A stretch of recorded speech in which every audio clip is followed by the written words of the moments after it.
I love crappy romantic comedies. Yeah, yeah, it's a cliché.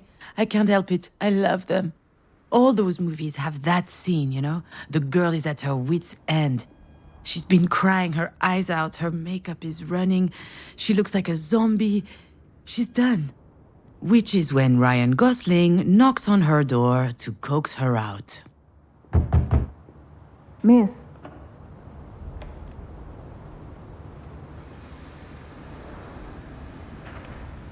Ah, shit. That sounds nothing like Ryan Gosling. See, this is the problem with my life in a nutshell. It's not romantic, and it's certainly not a comedy. All right, where am I? What happened? I felt woozy, and then really, really hot. And I guess that I fainted? Well, dropped to the hospital restroom floor like a sack of potatoes. No better place for a nap. Are you okay, miss? Oh, shit, the doctor. Honestly, not really, no.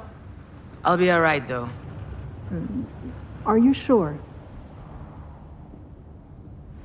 Aha, as if I could be sure of anything. Still, I should probably update my guardian angel. Actually, now that I think about it, maybe there's something I know for sure. If I have to spend one more second lying on this filthy... Yes, I'm sure. I'm good. I just had a little bit of a moment. A big moment. But it's over now. Sorry, I ducked out. I'm already feeling much, much better. I can hardly tell her the truth, can I? Most people don't actually want you to be honest with them. I'll be out in just a second. Those weren't here before. Do you think they have any idea where they are? I'm sure this comes as a shock, but it is crucial that you understand the situation. Your mom had a brain aneurysm. Do you know what that means? Mom. Funny. I could never get myself to call her mom. She's always been Marie to me. As I understand it, it's a weakened artery wall? Correct. And that artery ruptured, which caused a hemorrhage. It is a serious situation. We need to prepare for whatever happens next, very quickly indeed. I've watched enough Grey's Anatomy to know that this is not good.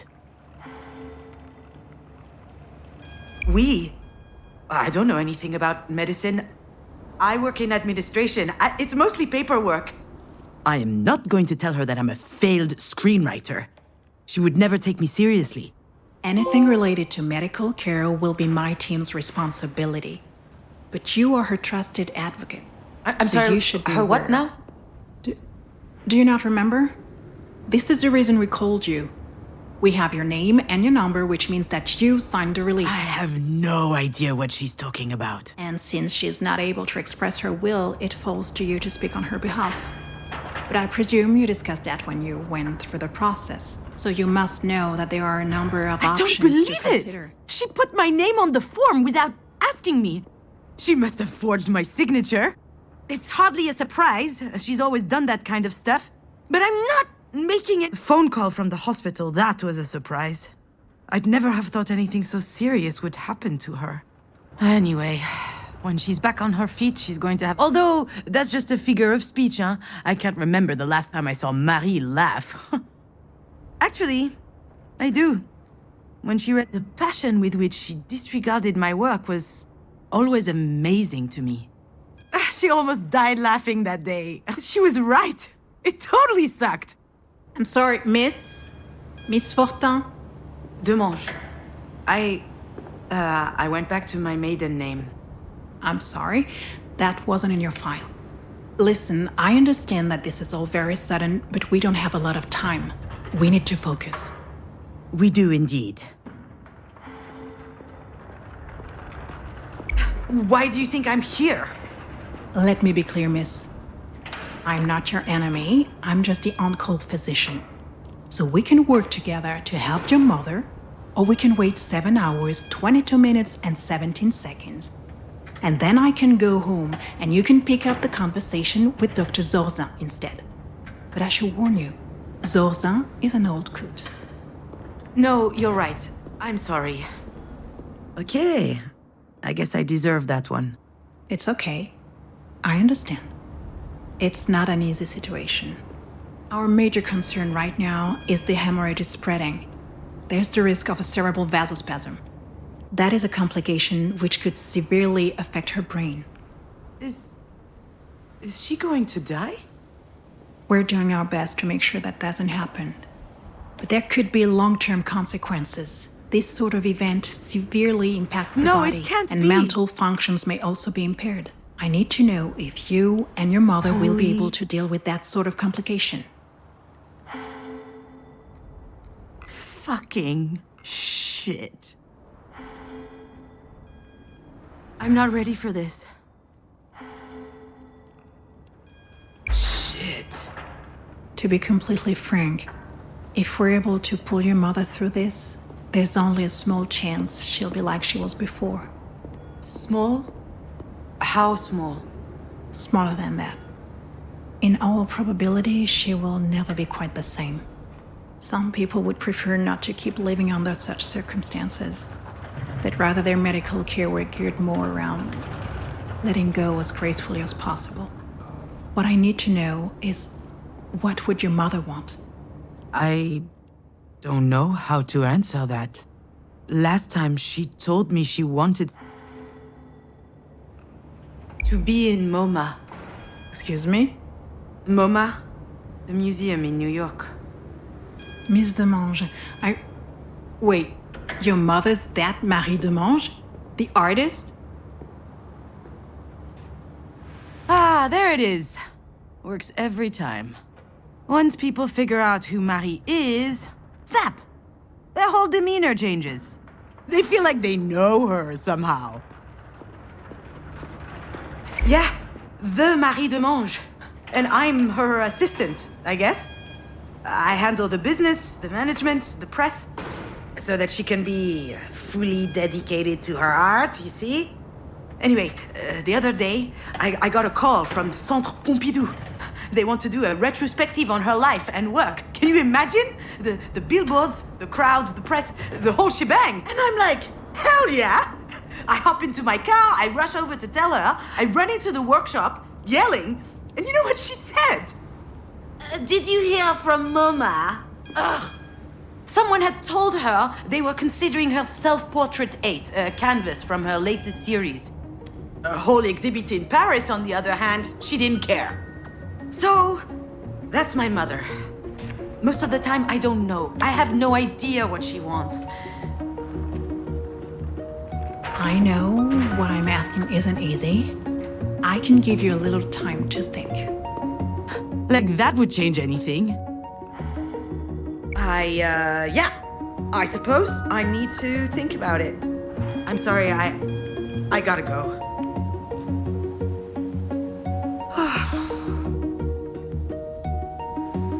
I know what she'd say.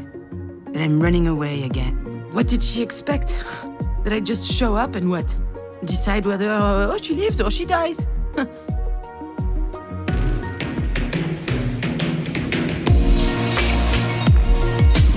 don't even know how I'm supposed to make it to the end of the day, let alone...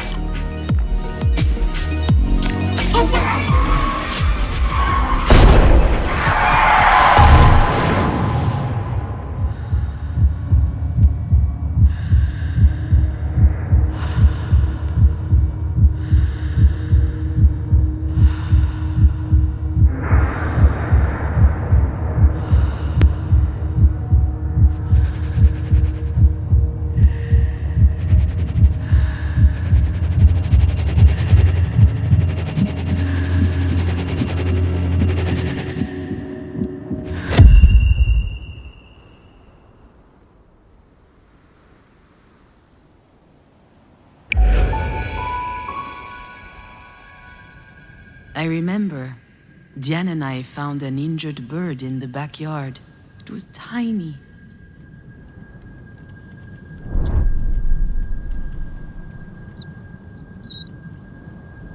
I think it was around the time Marie had set up her new studio in the sunroom. Now that I think of it, that was also my first experience with death. In fact, I also had a really weird dream that night.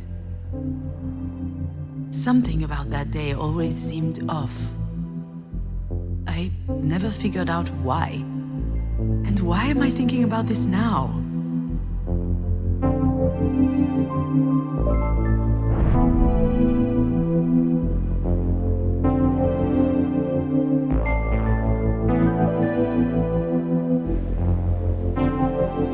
I think I saw a big shadow moving down the hallway that night.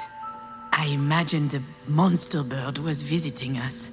For a long time, I thought it was just a strange dream.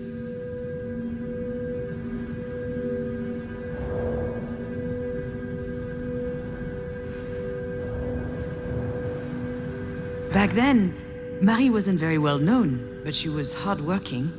She had just started a series on birds, actually. And I was very impressionable, so I started to love birds as well.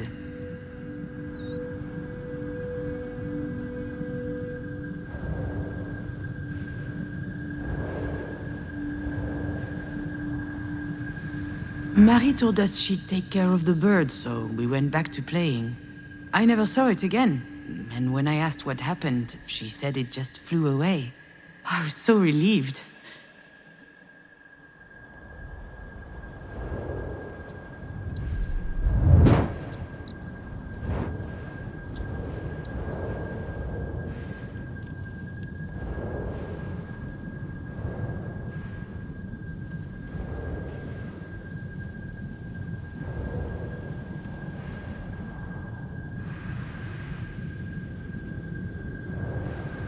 The nest was high up in the tree, but the wind blew it down. The bird was obviously young. It was a big fall. It must have been badly hurt. I didn't realize it at the time.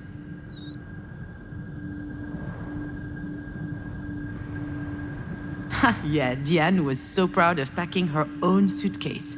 Her father came to pick her up that afternoon. She spent the weekend with him and her stepsister. I was a bit jealous, but also happy to have some time with my mother, just us.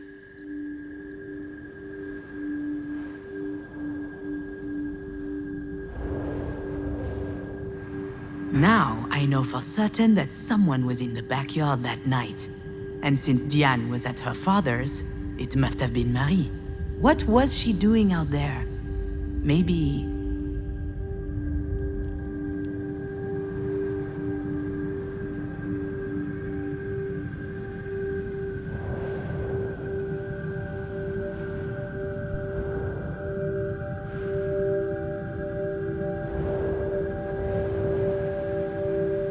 Do you recognize it? This is the mobile that Marie made me before I was born. It's exquisite and delicate. I loved it. And you did too. I think I still have it in a box somewhere.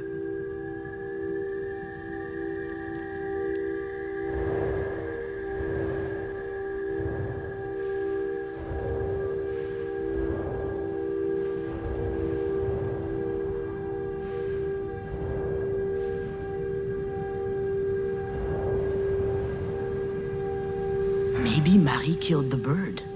That's what she was doing out there in the middle of the night, burying it in secret. And it might sound strange, but I also understand why she did it.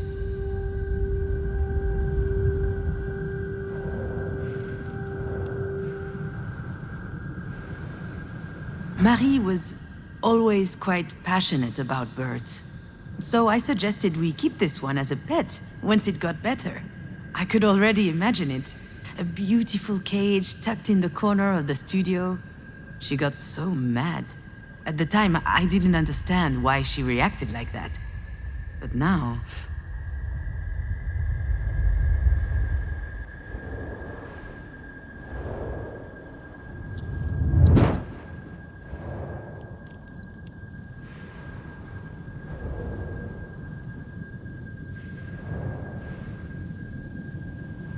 Marie is really an astonishing person, you know? She's usually hard, but also she could be vulnerable, sometimes. She couldn't stand seeing the bird injured. She knew it would never recover. It was too weak. I remember she said, not being able to fly, that's no life for a bird. She thought it would be better off dead. She could have just abandoned it, let things run their course. But I don't think she did. I think she killed it with her own hands. It sounds cruel, doesn't it? But that's just Marie. That's her outlook on life. She's all or nothing.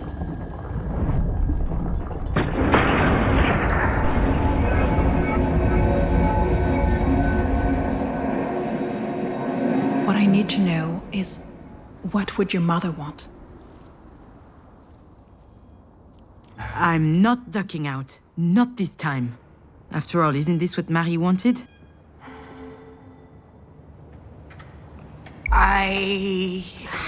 I think... My legs are shaking. Maybe I'm having another turn. I think I need a sugary drink. Understood. Do you need anything? Well, I need more coffee. But if I drink another one, my stomach's going to declare war on the rest of me. I just can't speak on my mom's behalf. One thing's for sure, she's a radical. She's all or nothing, all the time. I understand. It's hard to contemplate the idea of living with a disability. It's not that, not at all. If we were talking about me or someone else, I would say it's gonna be fine. You adapt, people do it all the time. They have to. Life's too important. I would say that. She wouldn't. I'm not sure that answers your question. She certainly comes across as rather forthright. You don't say. I've seen her on TV a couple of times. My father loves her. She's an extraordinary artist. In her interviews, she's so impressive, fierce even. It must be quite something to be the daughter of someone so talented. I've heard this one before. That's a polite way to say, it can't be easy to have a nutcase for a mother. You get used to it.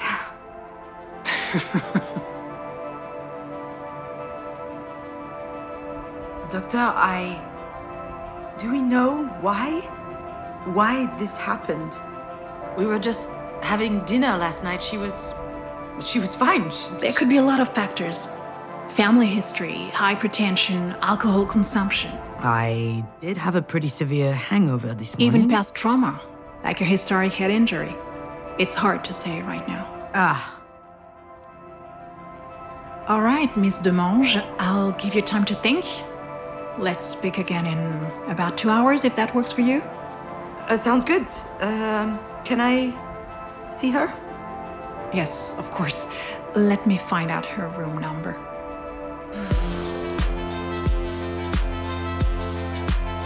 I know what I have to do, what I should do. It wasn't that long ago that I could write this kind of scene without breaking a sweat. I step into the room, there'll be tubes everywhere, beeping sounds. The audience will know that it's serious. Then I start bawling my eyes out. I collapse on my... Or maybe I'll be dignified, stony-faced, standing quietly in the corner. Close up on my face. They'll see I'm so... That's exactly how it will happen. Or what should happen. There's just one problem. I really must. She probably needs me. I don't know why, but I can't open that door.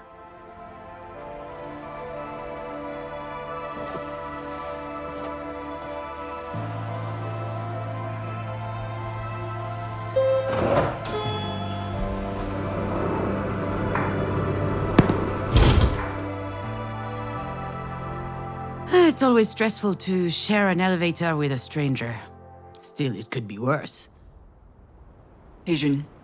I could have to share it with my sister. Okay, I'm kidding. We love each other. Love giving each other a hard time. Okay, I love giving her a hard time. For instance. Hey, Didi-Doo. Nothing? I haven't eaten yet. My blood sugar's low, okay? Come with me to the cafeteria. Okay. But if you utter that stupid nickname one more time, I'll strangle you. There it is. She had me worried for a sec. This food looks nasty. Did you notice? Diane loves being in charge. She wasn't always like that. It started when she was a teenager. Some people get acne. She got authority. So? How's work? Scheduling, phone calls, spreadsheets. It's mind-numbing. There's no time to think. That's why I love it so much. How's your script coming along?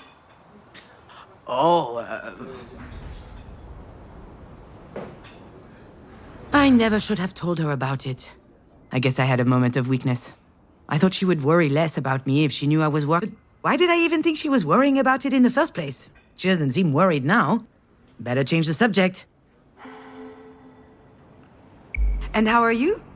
Well, since you ask, So easy. I was doing good until yesterday. One of my idiot patients up and groped my ass. She's a physical therapist, working with professionals. She spends her days massaging pretty boys with 2 brain cells and 0 self-control. She's the best in her field, I've heard. All the major soccer... Oh, Diane, I'm sorry. Why? It's not my first rodeo. But that pathetic little virgin really pissed me off.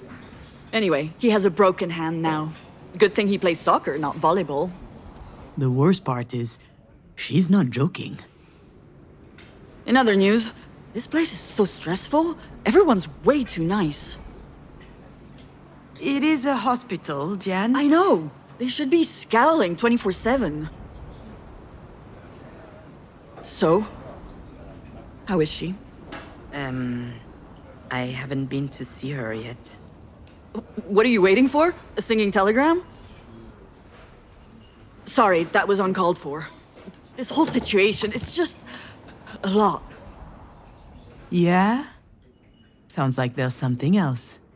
Something else bothering you? No, nothing else. Wanna bet that there's something else? Well, I guess, I did meet with the doctor this morning. She told me about your deal. Between Mom and you. And, to be honest, I was shocked. Were you going to tell me at some point? See? I knew that this whole trusted advocate thing would never fly. The only question is, will she believe me when I tell her I didn't know? Given the state she's in, I wouldn't bet on it. Look, I'm sure you're upset. Of course I'm upset. We just found out that Mom might die. Does that mean nothing to you? It does. Of course it does. But it's okay. I'm handling it. You know, I'm perfectly capable of making this decision. Just leave it to me this time. What's going on, June? I'm sorry? Something's wrong. Could be the grapefruit. I read somewhere that it's really toxic. And, No, it's not the grapefruit. I don't recognize you. You're different. Ooh, she wants to talk. Serious. That's just her way to cope with stress. She needs to dissect things to understand them. And she needs to understand things in order to control them. So, what's the play? Idiot? It's worth a try. Jan is defenseless against my fine brand of humor. Ah, damn, you noticed. It's just a little filler, here and there. Just brightens up the whole face, you know? You can only dodge so many serious conversations with your stupid jokes. I guess I can't get out of this one. You're acting like some kind of robot. You're all closed off. And you clearly aren't considering how I feel about all this. What's the game here? Where's the Jan I know? She's got some nerve lecturing me as though nothing happened. I'm not gonna lie, she's not in... I haven't exactly been brimming over with empathy recently. It's not my fault, you know, it just makes it easier to get through the day. For me, at least. I'm not sure how anyone else manages. Okay, maybe I am a little bit distant, but have you thought about my situation? See? That's exactly the problem. And, okay, this is going to make me sound like a huge asshole yet again, but I'm used to that. I've been meaning to talk to you about this, so why not do it now? We're here for Mom, and you can see how hard this is on me. And yet, here we are, yet again, talking about you. What happened to you was awful. It really was. Absolutely horrible. But that was 5 years ago. It can't be 5 years. It can't be 5 years. It was only yesterday. Why the hell is she bringing this up anyway? Where are you going with this? I don't really know. I guess I'm a little worried about you.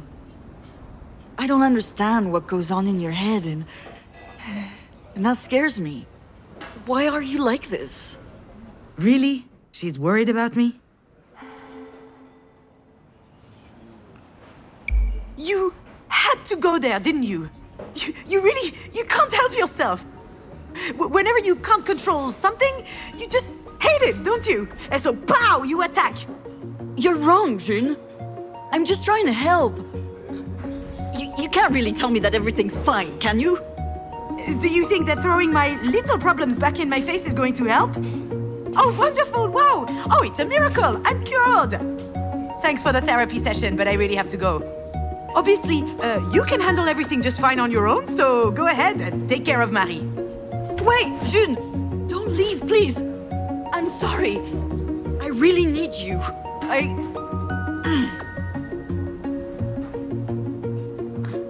really am a dumbass. She really is a dumbass.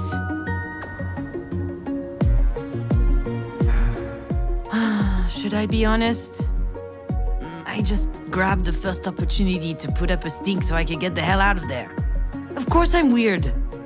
And I can see how that might freak her out.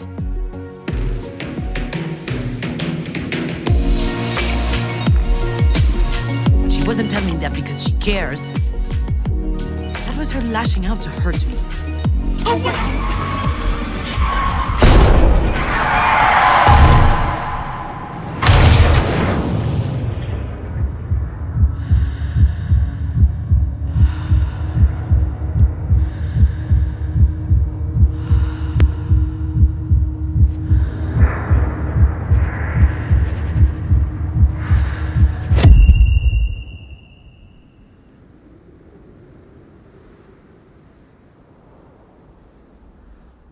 You know, Astrid, memory is weird. You suddenly remember these moments without knowing why. For instance, one day, I visited a fishery. This was a year or two ago. I was writing the script for a promotional documentary about lobsters, a freelance gig for the Agricultural Chamber of Brittany. Truly the crowning moment of my career. Although for real, I loved writing it. It felt good, going outside, meeting people. And lobsters are fascinating animals. Shall I tell you what I remember?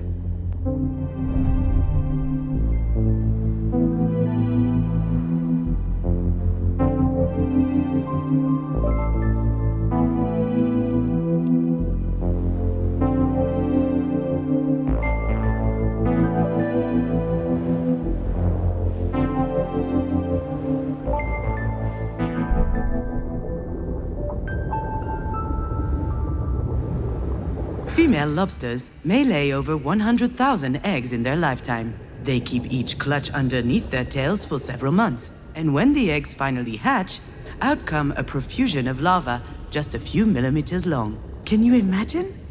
Over 100,000 tiny little Astrids.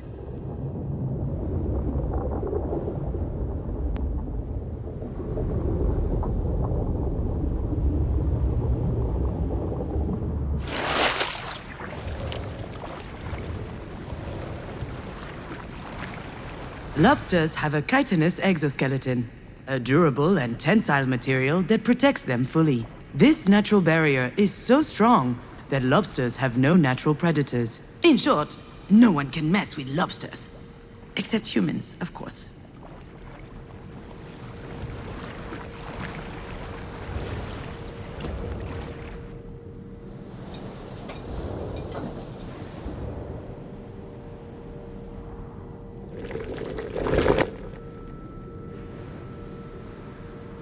Everyone loves lobsters.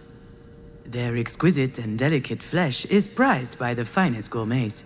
With a little garlic butter, lemon, or mayonnaise, they're delicious. They're on every great chef's menu. Lobsters are a symbol of wealth and luxury.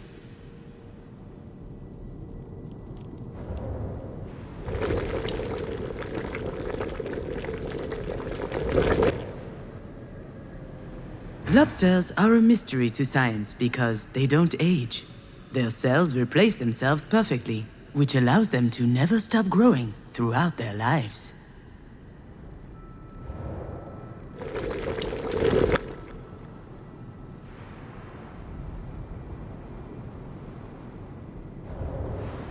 That was the official line, the one I got paid to write, but I dug deeper. You can call me a lot of things, but I'm nothing if not conscientious. I learned a lot about lobsters that the Agricultural Council wouldn't have approved of. Ugly truths we'd rather hide.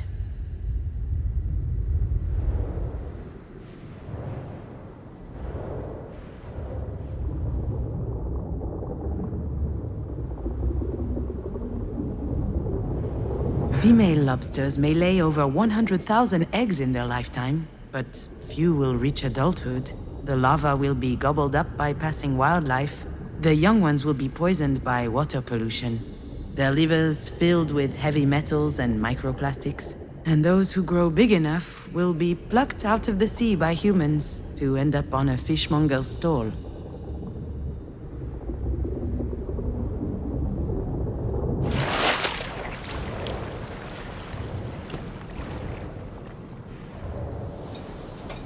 Lobsters have a chitinous exoskeleton, but sometimes they feel trapped in it, so they molt. They leave their shells behind and expose themselves. Until their skin hardens again, the world is full of predators. Carnivorous fish, other arthropods, and humans, of course. Because when they've just molted, when they're soft, lobsters are their tenderest and their tastiest.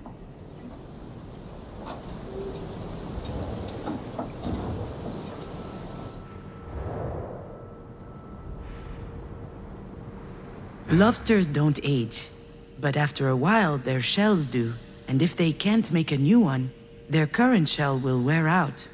It will split. Bacteria, fungi, and other diseases might seep in through these cracks, and then the lobster will rot from the inside.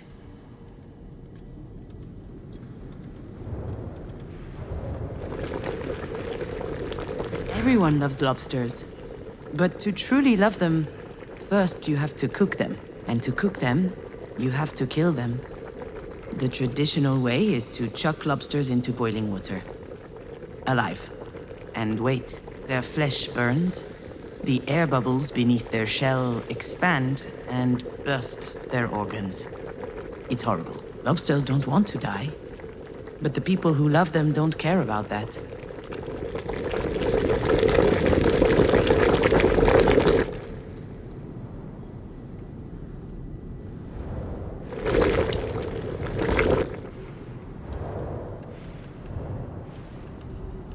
All this to say, being fake? Writing pretty lies? That doesn't bother me. Between my clerical work for Marie and those PR gigs, I learned to tune it out. No one wants to know what's in my head, but maybe you do?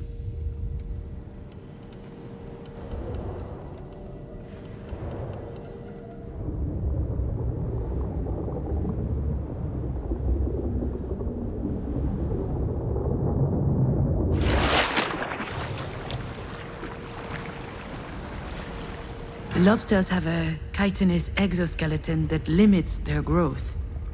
As soon as they shed it, they're in danger. Their enemies notice their weakness. They can smell it, like sharks smell blood.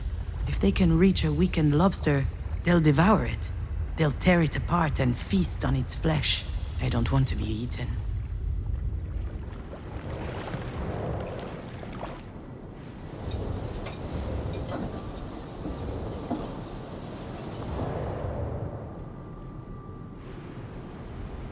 Lobsters don't age. In fact, they could never die at all. If they just stayed in their holes, they'd never get sick. They'd never get harvested or trapped. Unfortunately, lobsters grow. Maybe that's the big difference between them and me.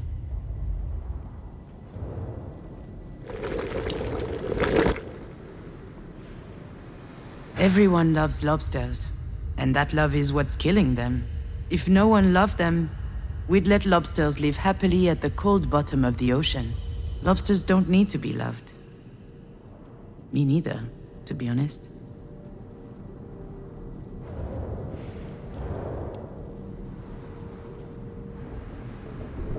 Female lobsters may lay over 100,000 eggs in their lifetime, and they'll never watch them grow up. You might think that the sea is salty from all the tears shed by lobster mothers, but they don't cry. What good would all that sorrow do?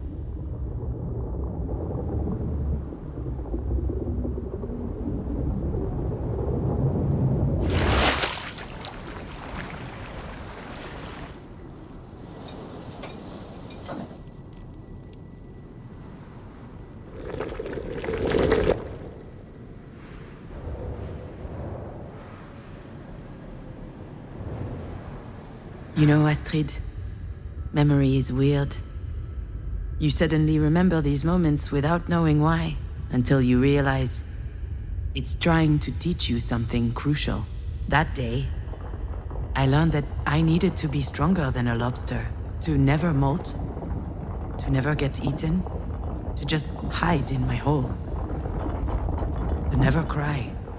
That's the only way that I could keep on living after you died, my little fawn. I don't want anything. I don't expect anything. I feel nothing.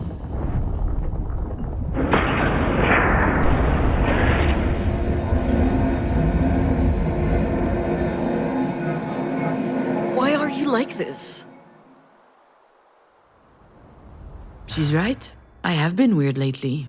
Honestly, I'm glad she noticed. You're right. I am? Because I was starting to think that I was just being a dumbass. Oh, you're totally a dumbass. You can't just bring up Astrid's death out of the blue and throw it in my face. But you are right. With her gone, something inside me is broken. I just don't feel anything. Everything just slides off me. I'm Teflon. Sealed off. Like a damn lobster. A lobster? And you're right. It's been 5 years already. But I'm still trying to figure out how the hell I'm meant to reconnect with my life. I understand. I mean, I know I can't understand, but I think I get it. Is there anything I can do to help? I don't think so. Well, you can keep on beating up idiots, but that's more of a public service than for me specifically. I will. You know, I admire you. Sure you do. You've always been the sensitive one. That's classic Marie right there.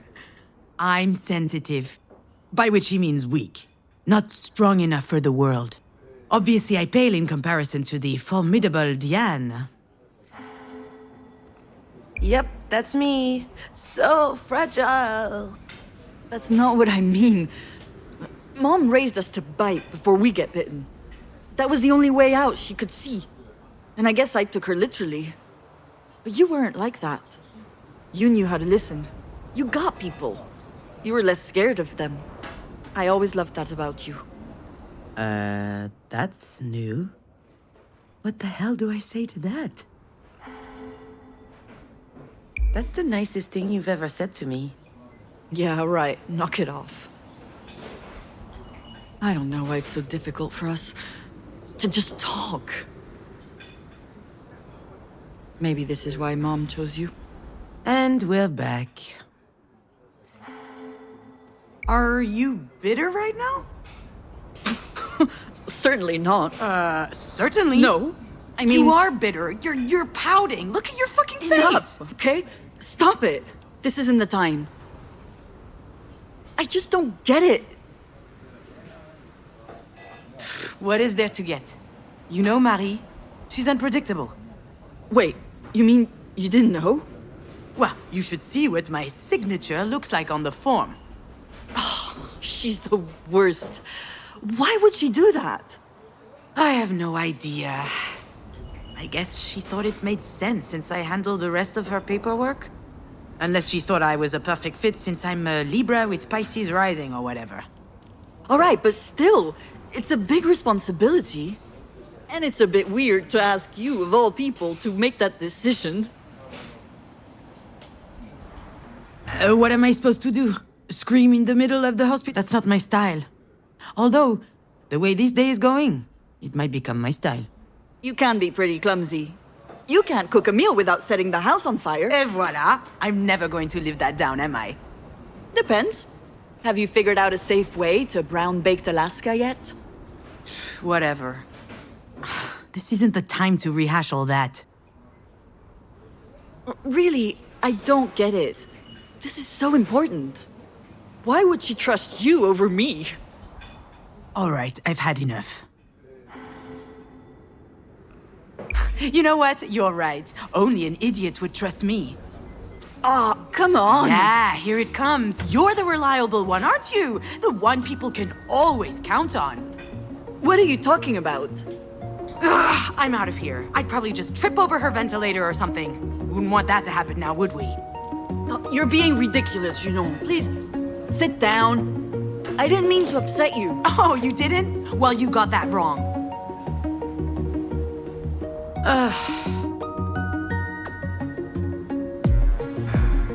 Well, that was embarrassing, wasn't it? So Mom wrote my name instead of hers on a worthless paper. What does it matter? Dan and I are stuck in this stupid competition. I hate it. I feel I can't escape it.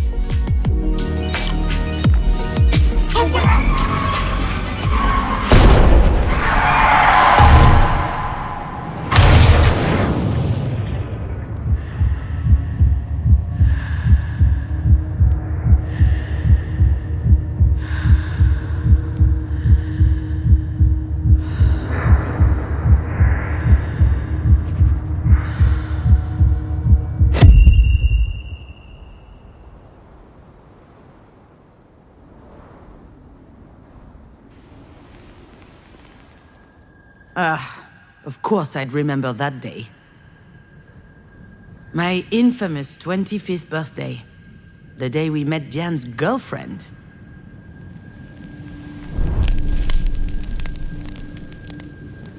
The day we danced a little, ate a little, and drank too much. But most of all, the day everyone went home early because I set the kitchen on fire while making dessert. There's plenty about that night I never told Diane.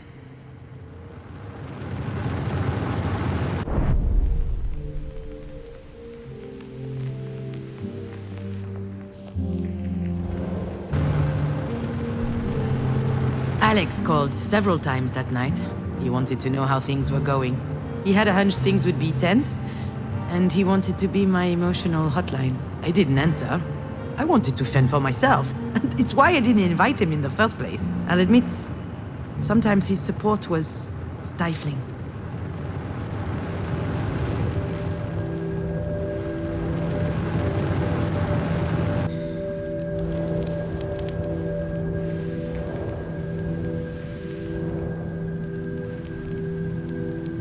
Diane always loved being the center of attention. But when she showed up with her hair cut short and dyed green, I almost didn't recognize her. 19 years strong on this earth, and she couldn't care less about people's opinions. She was amazing to me. But I wonder if she was, at least unconsciously, trying to please Marie. It worked, by the way. Marie always had a soft spot. I don't think it made Diane any happier, though.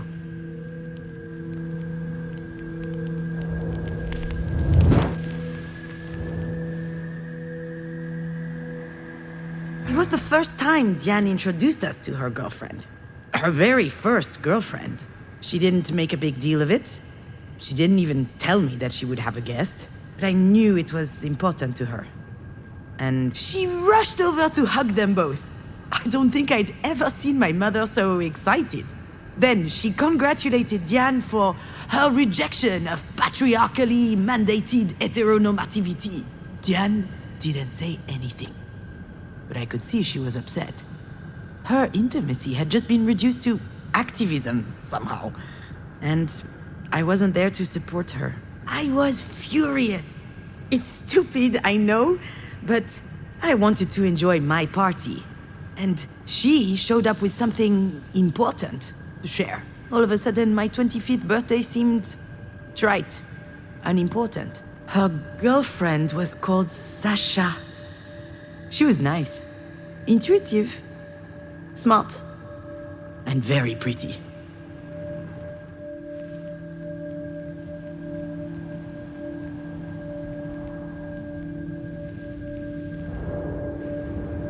I was quite reluctant to organize this party. It was the last birthday I would celebrate at Marie's. Your dad and I were about to move in together. So I wanted to make it special, to impress my mother, earn her respect, maybe even her admiration. But that would only happen if everything were perfect. The fire made it a complete failure. But to be honest, she'd have found some problem anyway.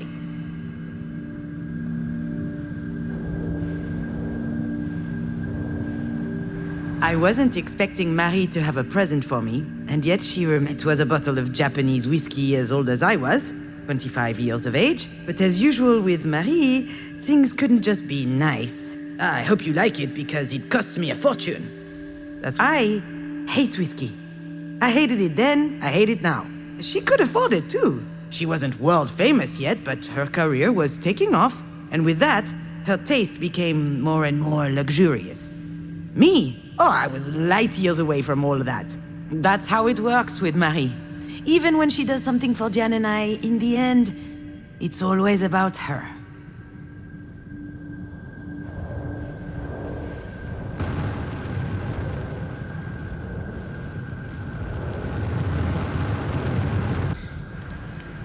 When dinner started, Marie turned on the charm. She laughed loudly, talked a lot, asked all kinds of questions. She has the most unbelievable charisma when she's trying to please someone, you know? And that night, she really was trying. I thought it was odd. She certainly wasn't doing it for me, or for Diane. And then I noticed the way she was looking at Sasha. I saw the glimmer in her eyes. The same as when she talks about Japanese whiskey. And I got worried.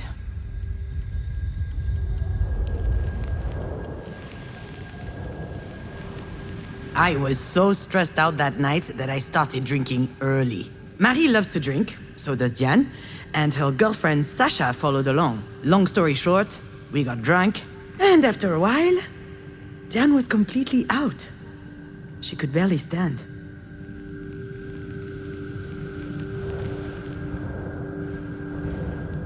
So yes, Diane and I were trapped in this ridiculous rivalry. The choir girl versus the rebel. I'm never taken seriously. She's not allowed to show any sign of weakness, and we hold it against each other. But as soon as we lower our guard, Marie forgot Diane's birthday once. Diane didn't say anything. She was convinced there'd be a surprise for her after dinner. But then it was time to go to bed. It never happened again, by the way. Afterward, she became hardened, withdrawn. Just like Marie. But that night, we could still hug. So I played some music on the living room stereo and I invited her to dance. And since then, for each of our birthdays, she and I always end up dancing. It's become more intense as we grew in Marie's shadow. We care about each other more than anyone else.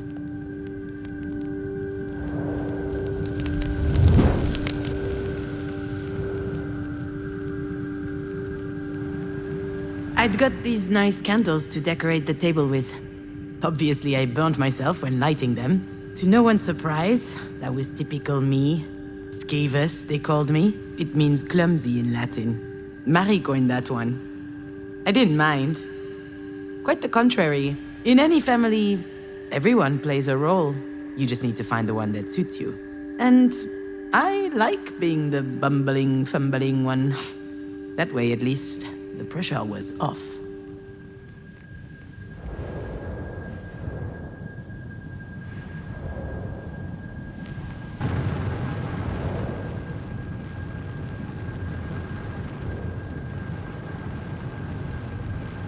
The flames went up very high, very quickly.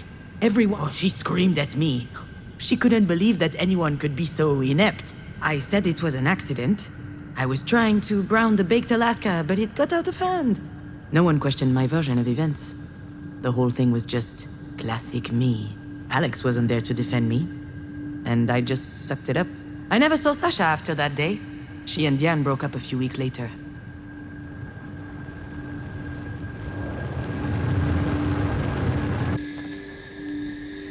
Maybe I was just drunk. Maybe I was imagining things. Maybe I was paranoid. But when Marie invited Sasha to her studio to see the paintings and more, ooh, that raised a flag. She was up to something. She was trying to seduce her. And maybe she could have. I tried to warn Diane, told her to watch. She just looked at me. She had this blissed out smile. She could barely keep her eyes open.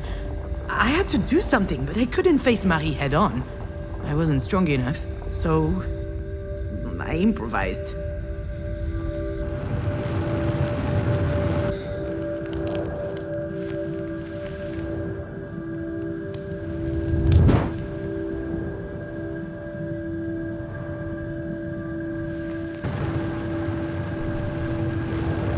No one noticed the bottle of Japanese whiskey was completely empty.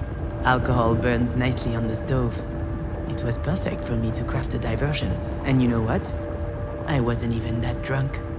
I was mostly angry. At Marie. At myself. Maybe nothing happened after all. Maybe Marie didn't try anything. I'll never know. But I was scared enough for Diane's relationship that I set the kitchen on fire.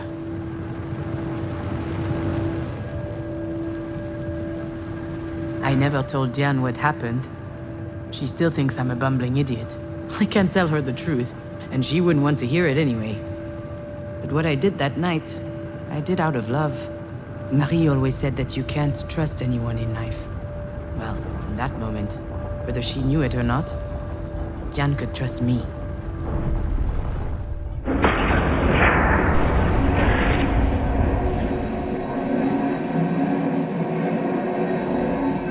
Why would she trust you over me? And here we go again, trying to see who can spit the furthest. But you know what? I'm not playing this game. She needs her sister today, not a fight. You know, I get it. Get what? Why you think of me this way. The chump who keeps screwing things up. I never... I understand because that's my little routine, you know? What are you saying? What's wrong with me? I'm not about to tell her all my dirty secrets. That wouldn't be like me at all. Although I guess this is a pretty good day for confessions. Whatever. Just understand this. We both know things can be tense between us. It would be easier if I could act like this is Jan's competitive spirit is unmatched. She has to be the first in everything. You can make her a little stupid sometimes. Oh, just like when she was training for tennis. Or when we did hamster. Yeah, exactly. Racing hamsters. Pretty cool, huh? We had these hamsters for a while.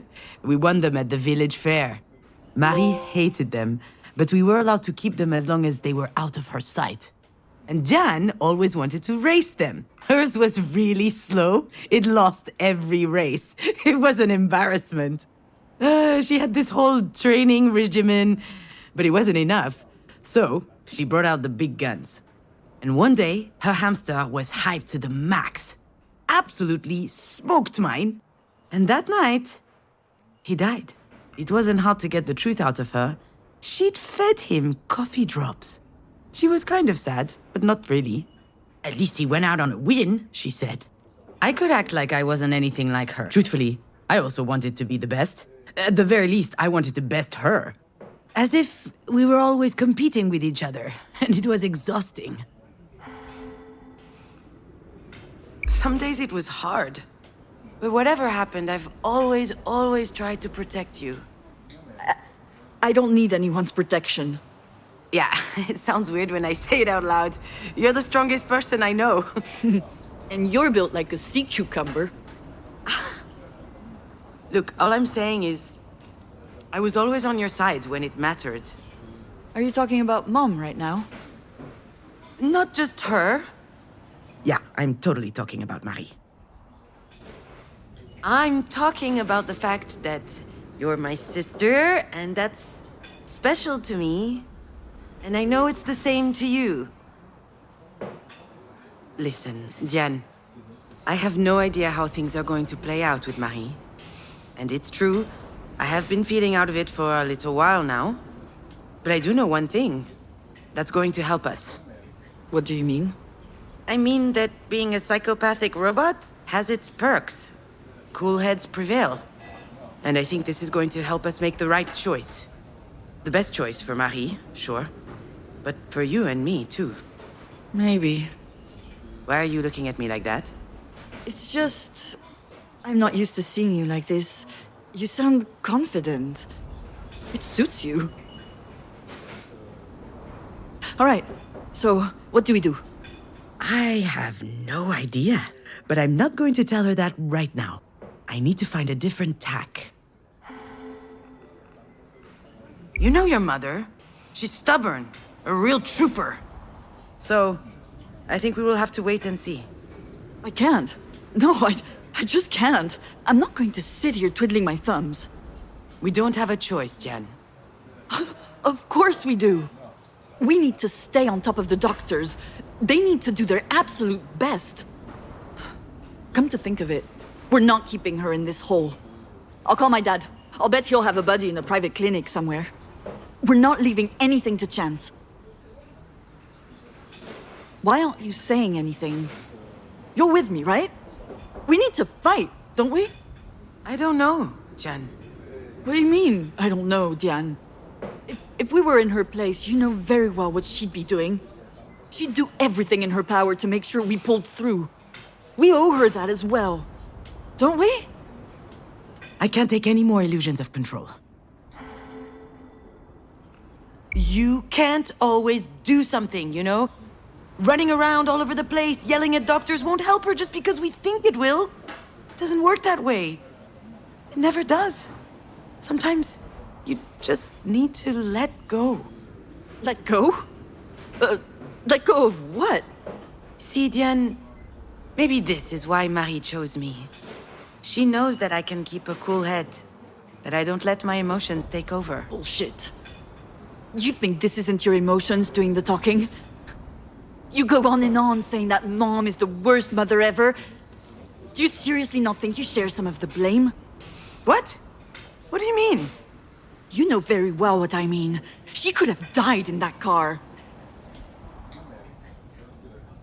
Marie was also in the car that day. You remember? I can't remember why. She was going to town for an errand, I think. I parked in front of her house. She sat in the front, and then... She was by my side when I woke up in the hospital. Jan's right. Marie could have died. And the doctor said that this sort of thing can happen due to trauma from years ago. So it's all my fault then? Are you saying that? All of this is happening because of me? Of course not. But since the accident, she's given you work. She's done her best to help you. And you just want to let her die? Shit, I'm not going to give up on her.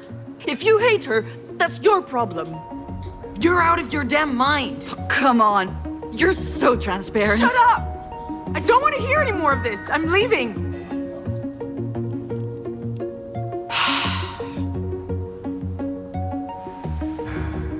Damn it. Did I really have to go off like that? Maybe we should fight, just like Marie taught us. Do I really have to be so angry? Do I really hate my mother?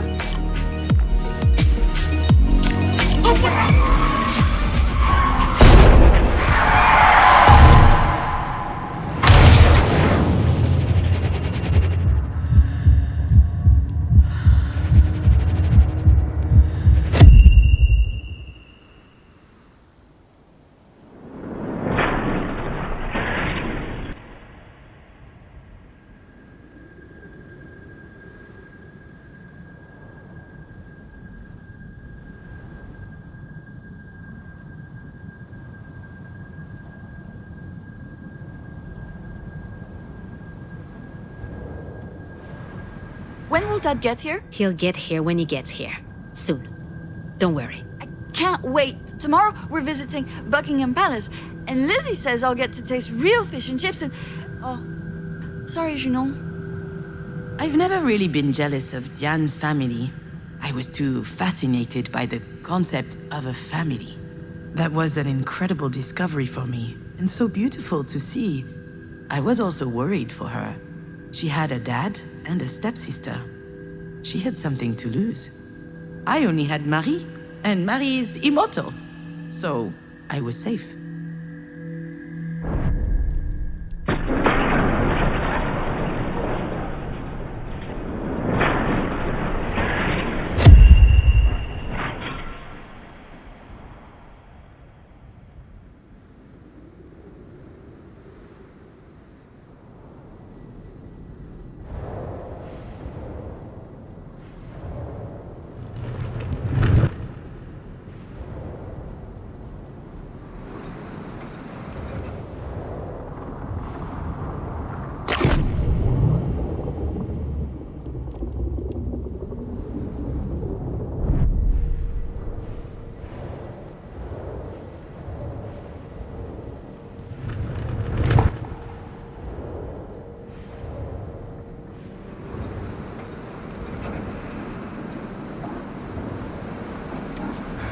Why do you put the elastic bands around their claws? Is it so they don't cut your fingers?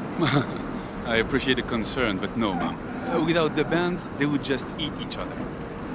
When the guy said that, my mind jumped to my mother.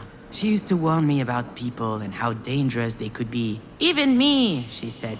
Don't trust me. Trust no one but yourself. Ah, it was exhausting.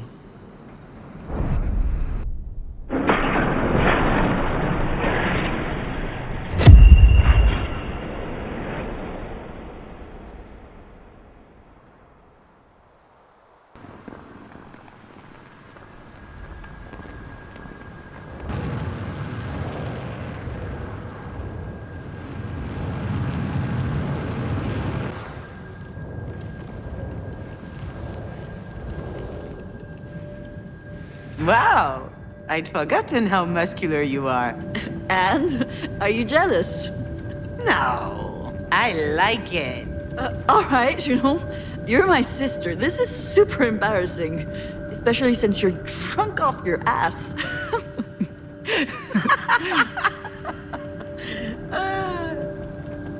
I've always found Diane's presence comforting. She only has to stand by me and I start to breathe easier. It's funny how you forget the obvious stuff as time goes by.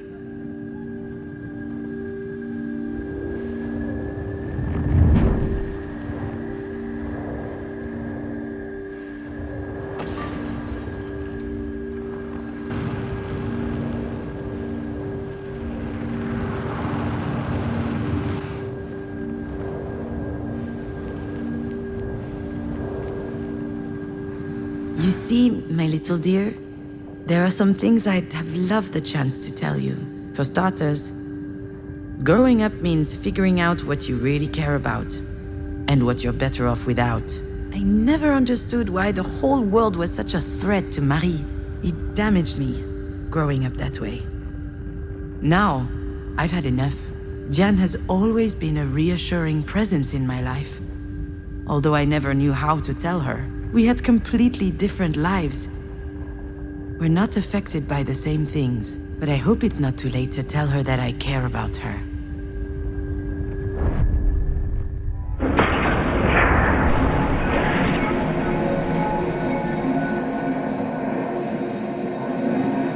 We owe her that as well, don't we? She's terrified, actually. My little sister. I need to comfort her. Show her that I'm here for her. That she's not alone. You know what? Right about now, there's nothing we can do for Marie. Nothing at all. But I know this bothers you, and I understand. But that's how it is. It's out of our control. So I'd rather pay attention to what matters the most. Family. And that's what exactly? It's you. You're my family, Diane. What about Mom? Marie is different. That's just how she is. She's... Sure, we're part of her life, but we can't expect much more than that. Marie, she's alone against the world. I think she'd be furious if she knew she was surrounded. Oh, she's a staunch atheist. Pretty much an old-school iconoclast. The opposite of her mother, who was a real Bible thumper from what little I know of her. Hence, the biblical first name. After all, whether she admits it or not, Mom has one thing in common with the biblical Mary. Both of them had a child whose father was shrouded in mystery. Which makes me baby Jesus? I'd prefer not to end up dead on a cross, though. Well, considering what she's been through. As a kid, I mean. What is she talking about? What are you talking about?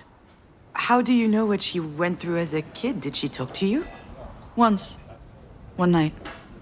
I didn't really understand. Her dad left when she was like 12 years old. She basically raised her brothers and sisters on her own. Hold on, what? She has brothers and sisters? I guess so. And she's the oldest. And at some point, she burned bridges with everyone. Forever. Oh, wow. Did I know this? I kind of remember, but it feels like a blur. Have we talked about this before? Did I forget that too? That's not what's important right now. You know, Diane, I don't think that Marie has anyone. Not really. She doesn't want to. She can't. She doesn't know how to trust. True. That is the one thing that's beyond her reach. But it's not beyond ours.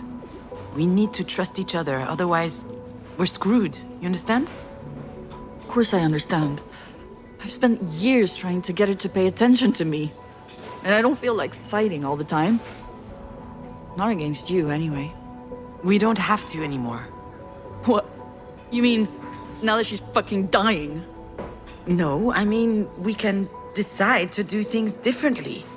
We don't have to play by her rules, where everyone's out for everyone. Kill or be killed. I think that's... I don't know. It might be her history, but it doesn't have to be ours. I'm not even sure she even believes it herself, actually. I'd rather believe that there are people I can always count on. And that they can count on me because I love them and I care for them. People like you, Didi do. Is she crying?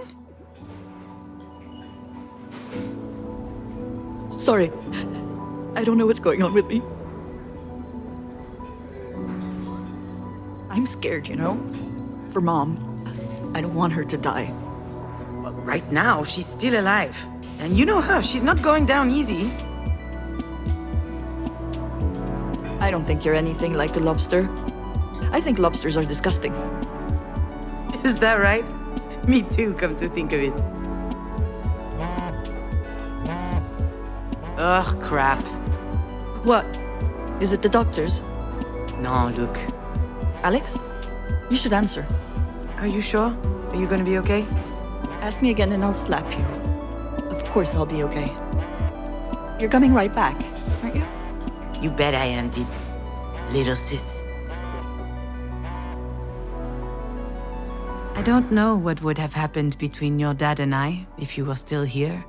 Would we have agreed on how to raise you? The kind of... I think so, at least on the surface. Actually, we had made a deal when you were still... He came up with the idea, if memory serves. We don't contradict each other in front of Astrid. But that never happened anyway. Your dad doesn't get angry.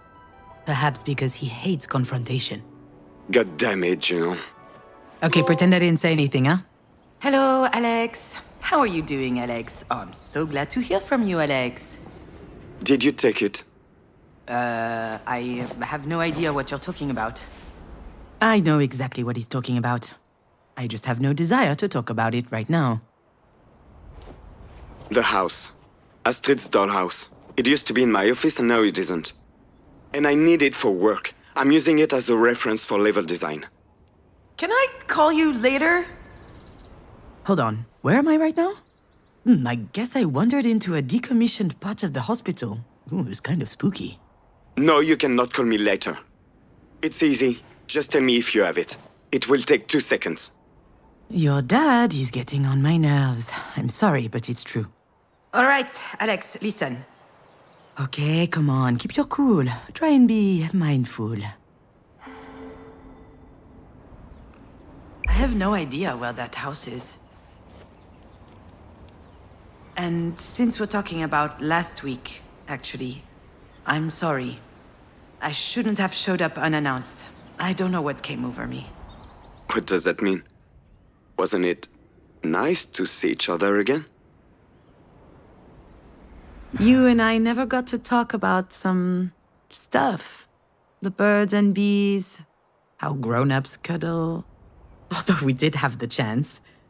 But I was never comfortable with the idea. One time, you were maybe 3.5, and Alex's parents came over for lunch. We didn't see them much. Alex and them weren't very close.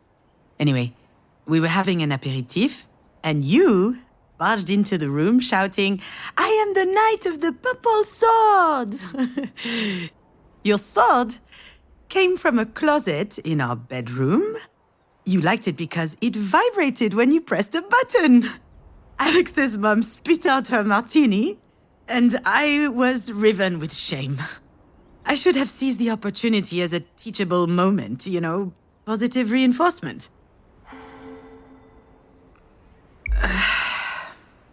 It was very nice. But it was also completely stupid. Don't say that. Why are you saying that? You know why. We can't be doing this. Things are different between us now. They don't have to be. Things could even be better. Stop it. You know I'm right. Deep down you know it. Everything that happened to us, it helped us. There was a reason. Maybe all of this means we are supposed to come back together. Stronger. Bullshit. Why? What about Pauline? Pauline is... great. I'll talk to her. It will be hard, but she'll understand. What will she understand? That your crazy ex has suddenly decided to return after dumping you, after she killed your... Don't even go there.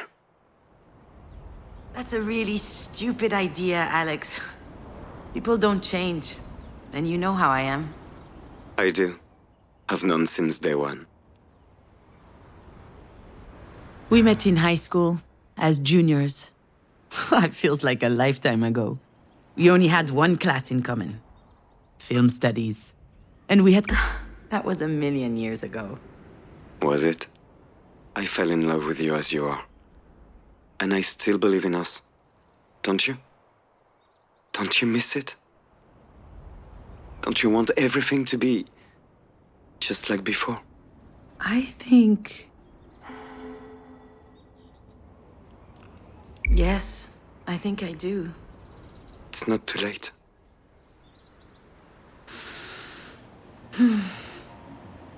You really think so? I know so. I'm on my way then. Like, now? Yes? Shouldn't I? Yes. Yes, come over. Wait for me, I'm coming.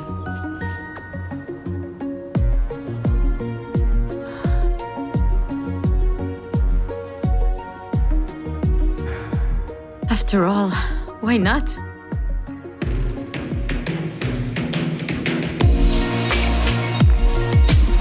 Maybe I was just wrong about all this. That wouldn't be the first time I screwed up. The three of us were so happy together. Maybe Alex and I can still be happy.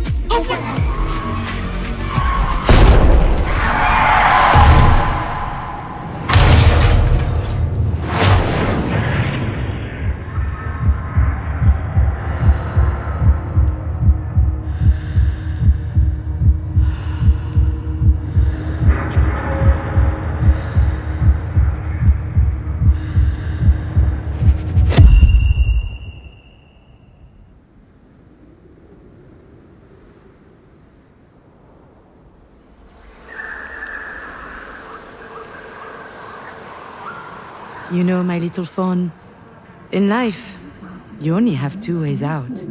Either escaping or disappearing.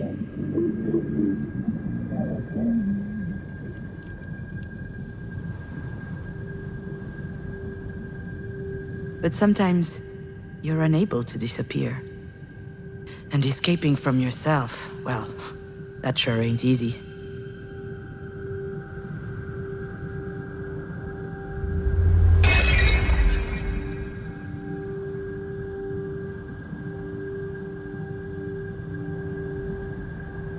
So, when that happens, in your opinion, what's left to do?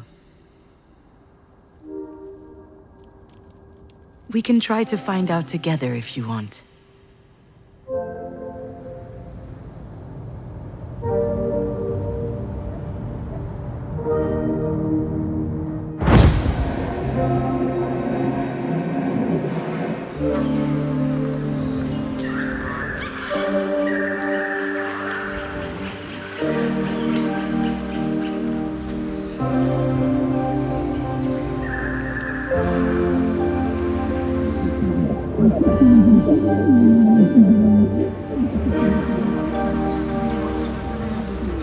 When Diane and I were little, Mary would tell us bedtime stories. She would make up animal fables with all kinds of mystery and conflict. Savage world, she called it. Female wolves, bears, or scorpions would find themselves in imminent danger, but they could always manage it on their own, swindling and betraying the boorish, idiotic males. Mary wanted us to be strong, courageous, and independent women, except it also made me a bit fearful of the world.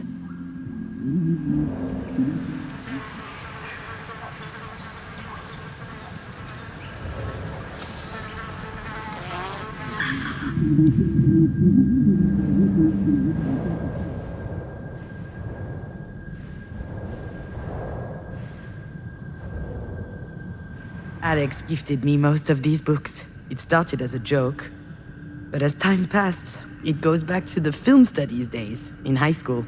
We barely knew one another. The teacher had prompted us to write a few scenes from a comedy, and I couldn't do it. And then one morning, your dad gave me a book, and Bring the Funny, the Essential Companion for the Comedy Screenwriter. It made me laugh. And, well, truth be told, I was charmed that he cared about me. So I read his dumb book, and believe it or not, the next few scenes I wrote were really funny.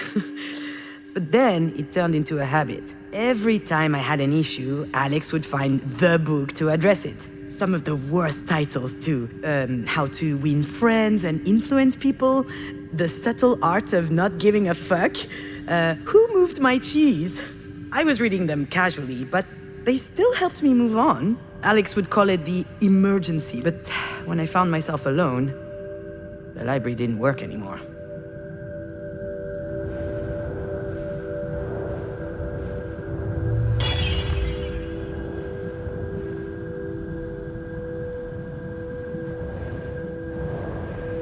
At first, I stayed in the apartment for days. I wouldn't go outside. I barely recognized my own voice when I opened the door for food deliveries. I could have disappeared. No one would have known. Yet, amid the silence, if you listen carefully, you can hear some things. The air traveling through the lungs, the bowels gurgling, the teeth grinding, even a heart beating.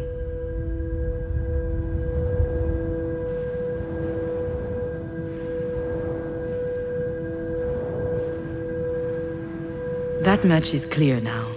In fact, Alex and Marie, Alex was my crutch, my unwavering support. I came to believe that I would crumble without him. Marie was a model of strength, of courage, and determination. Everyone admires her, but she is completely unattainable. And I was dependent on her as much as him, unable to manage on my own, but that was before.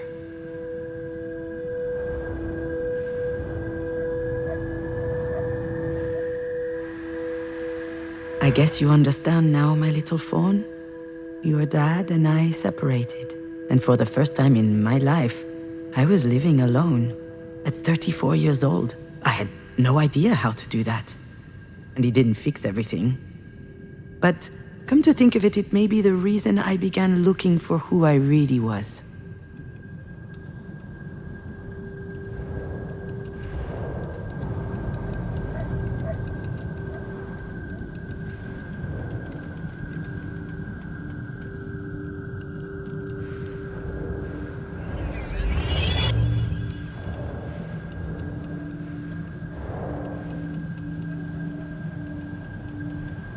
I lived surrounded with cardboard boxes for months. I was unable to open them. It was physically impossible, but it didn't bother me much.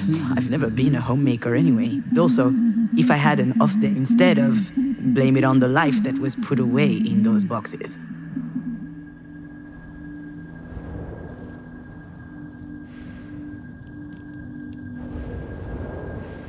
I think I just figured out why I love movies so much. When I was a teenager, my life didn't seem real. I couldn't say for sure that I existed, but in movies, people had pure and intense emotions. I loved that. Any fiction was a documentary to me. When I found myself alone, I fell back into that zone. I watched hundreds of movies, obscure comedies, blockbusters, absurd schlock. I was looking for a template that would explain to me how to feel. Except it didn't work this time. I needed more.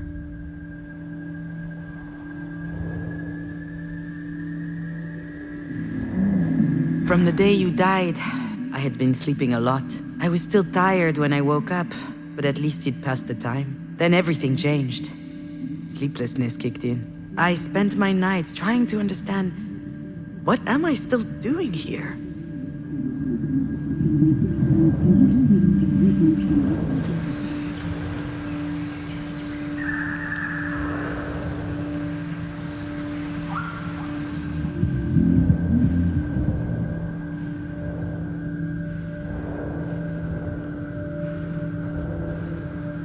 Do you remember this cup? Every morning you would drink your hot cocoa from it. I had to take it out of the dishwasher so many times. You wanted nothing else. It was in a box for a while. I thought about it, sometimes when I thought about you. It was there. One day I pulled it out of one of the boxes. I wanted a hot cocoa, and it slipped out of my hands.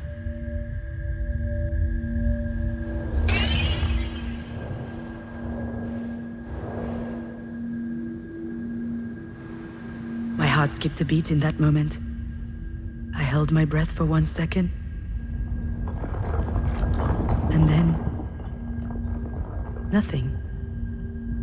I just picked up the pieces one by one and threw them in the garbage. I wondered whether I was a monster for... I was tired of being sad. Tired. I stayed strong.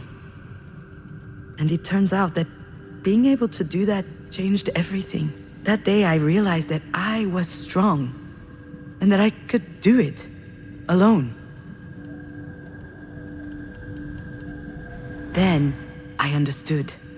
I turned on my computer and I started typing.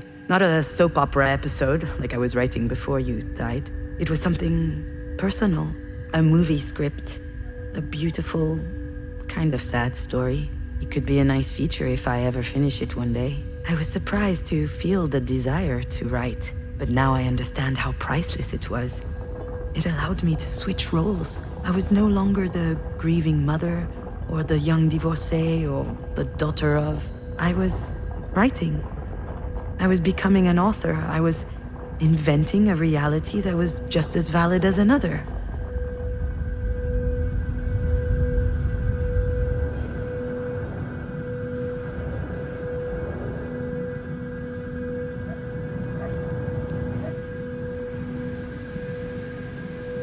You know, I was telling the truth earlier when I said that there were only 2 ways out in life. But whether you escape or disappear, in the end you're doing the same thing.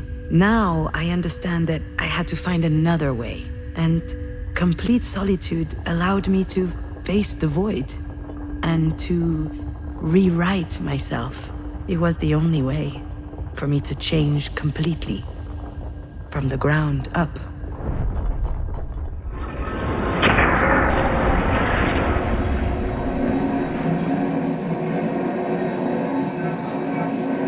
Don't you want everything to be just like before? Alex and I can reinvent ourselves. I know that we can. But that's going to require a lot more work. I would love for things to work out that way, Alex.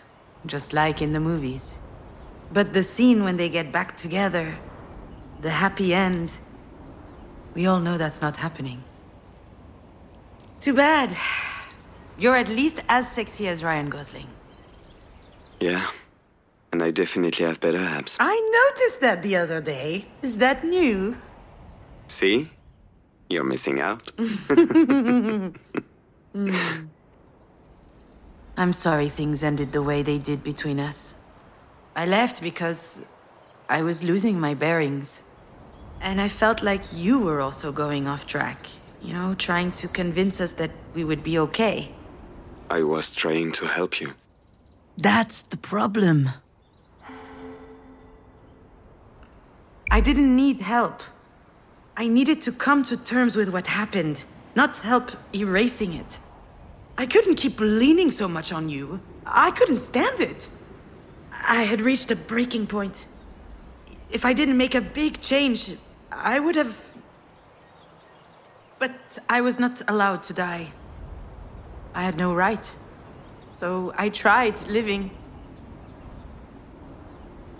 All the people who matter to me have something in common. They all taught me that Marie taught me that I could live without a father. That I could exist as a woman in a world created for men. But she never taught me what it was like to... Alex taught me that I could live without Marie. All of a sudden, I was worth more than I thought. And she much less than I thought. But what he loved the most about me was that he could be there for me. I don't hold it against him. We are who we are. He loved me. But he didn't. And then you were there. And you taught me the most important thing. You taught me that I could live, even without you. Without you. You know, I changed too. I believe you, Alex. So don't you think it may be a good time to try again? We can't try again if we're strangers to each other. Wow. That's a Nobel Wisdom Prize right there. That's not even a thing. Exactly. You know... Oh, I don't know if I should tell him this, but...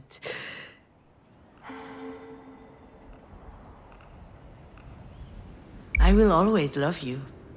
And oftentimes I think to myself that we could start something new. We'd hop in the car and road trip through Ardèche. I would take off my flip-flops and rest my bare feet on the dashboard. And you would yell at me because that's nasty. That is definitely nasty. Oh, nastier than your damn Tupperware up in the fridge? Nastier than your clumps of hair in the bathroom sink? Probably not. But then I realized that all of these are memories. Some are good, many are, but some are dreadful. Those memories with you, they're too much to handle. Which means I don't have a choice. I have to leave it all behind. You understand? Then, what about last week? Look, Alex, I don't want to hurt him, but...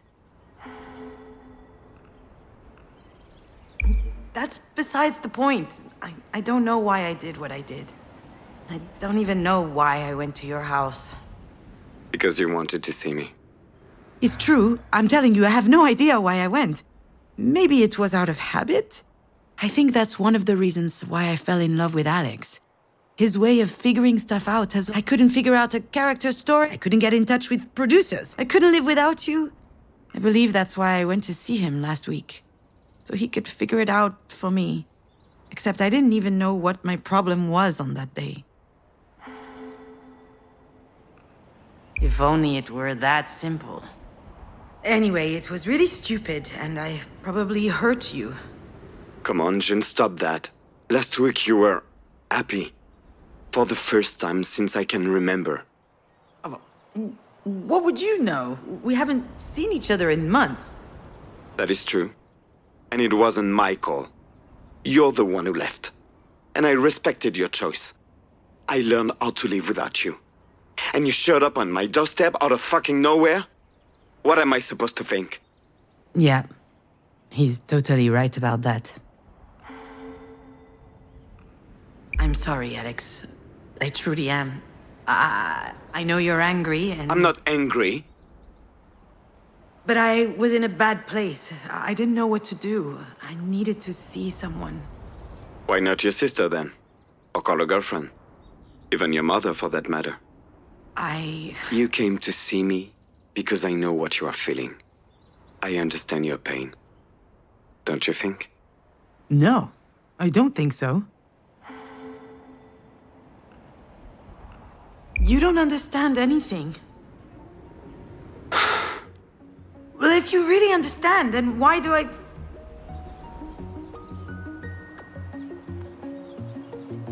Why the hell do I feel so alone?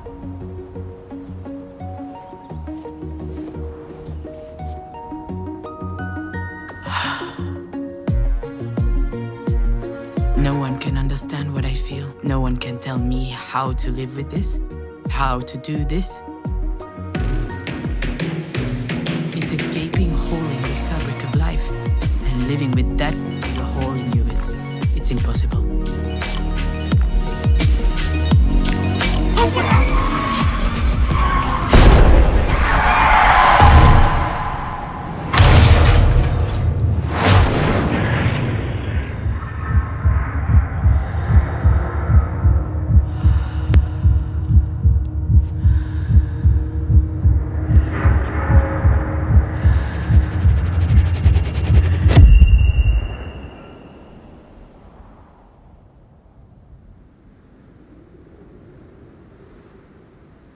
Do you remember your dollhouse? Marie gave it to you. She had built it herself in secret. It was really detailed. There were even miniature figurines of Alex and I for you to play with. Of course you remember. You took to it immediately. You were making up all kinds of stories about daily life where you were the hero.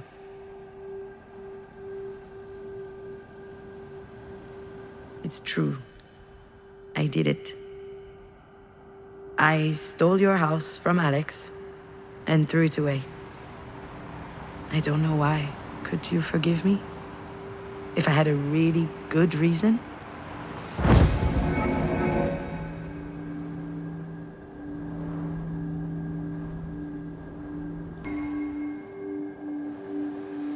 This is Pauline, your father's new girlfriend.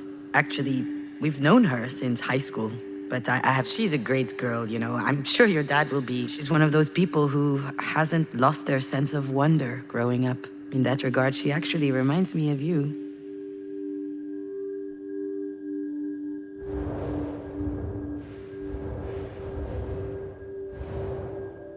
Your dad is still making video games, but he quit the big company he used to work for. Now he's making a game on his own. In a way, every game he ever worked on talked about you. The games you were playing together actually gave him tons of ideas for his work.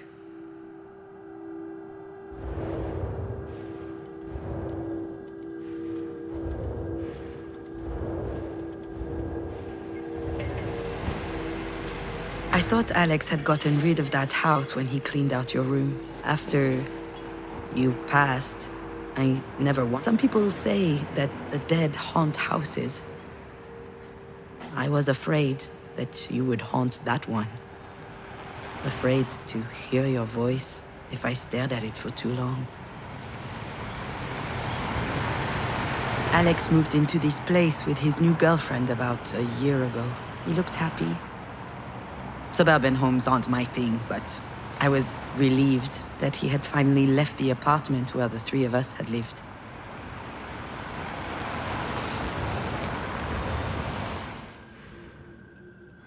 When When I learned that Alex and Pauline were moving in together, I thought he had turned the page. Do you want to know what I felt? It's complicated. I think I was impressed. Once more, your father had demonstrated that he was stronger than me, and I'd like to say that I was happy for him. But in truth, I envied him.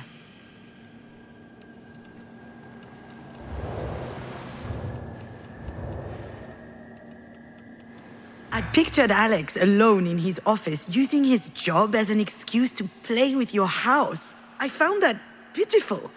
That didn't fit at all with the idea I had of him, always moving forward, never moping around. And then I realized that maybe he wasn't telling me everything about his feelings.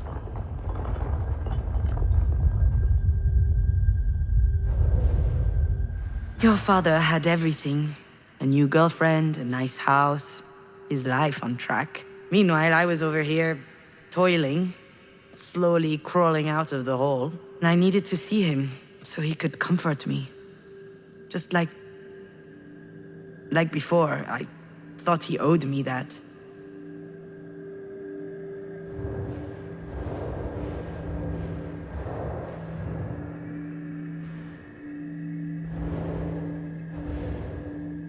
He started doing it at work, just so that he could meet his deadlines. Sometimes we did it together, at parties for fun. Oh, all right, I know it's bad, but when we knew that you were coming, we stopped. And that's why I was surprised to see some. He tried to hide it, but I laughed in his face. I'm not his mom. Still, though, I thought to myself it was a bad sign.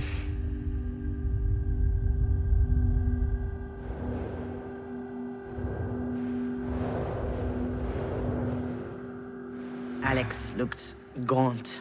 Not just because of the blow, it was like he'd been crying. I tried to talk to him, ask him how he was doing. He just dodged the question. So I insisted, but he said he wanted to show me something, and he started a video game. Something called Night Call. A murder mystery noir where you play a taxi driver. It was really good, but it's hard to have a conversation with a controller in your hands.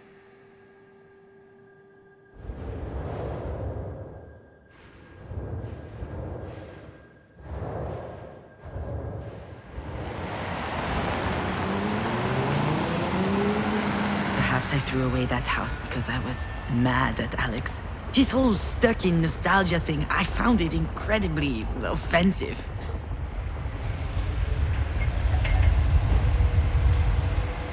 Perhaps I threw away that house because I was jealous of Alex's new life. In fact, I might have wanted to show your father what he was losing by losing us. Perhaps I threw away the house to shake up Alex, to get a reaction from him, so he could be mad at me, so he could snap out of his lurch.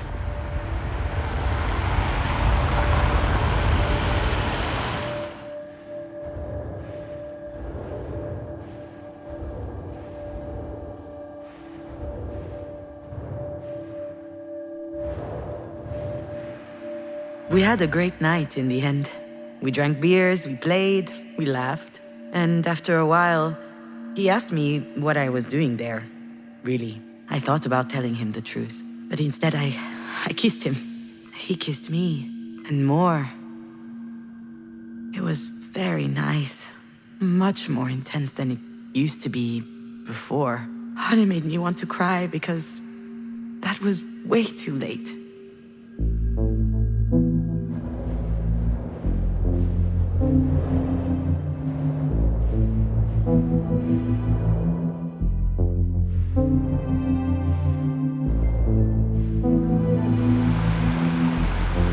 Perhaps I threw away that house because that was my gift to him. Perhaps I thought he needed this old relic out of his life.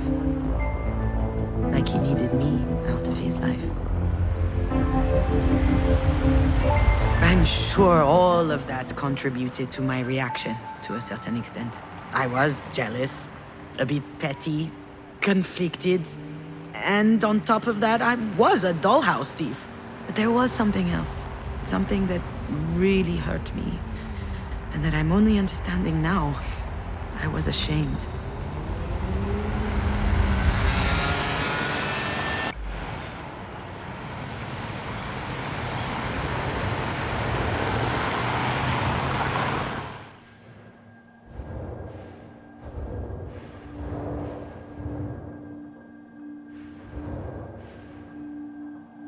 I came to demand support from Alex. I thought it was unfair that he was already happy again. But when I came across that dollhouse, I realized that he missed you as much as I did, which is actually why I threw it away. That's the reason. The dollhouse was proof that for years I had been blinded. I was ashamed to only realize now that he too was hurting.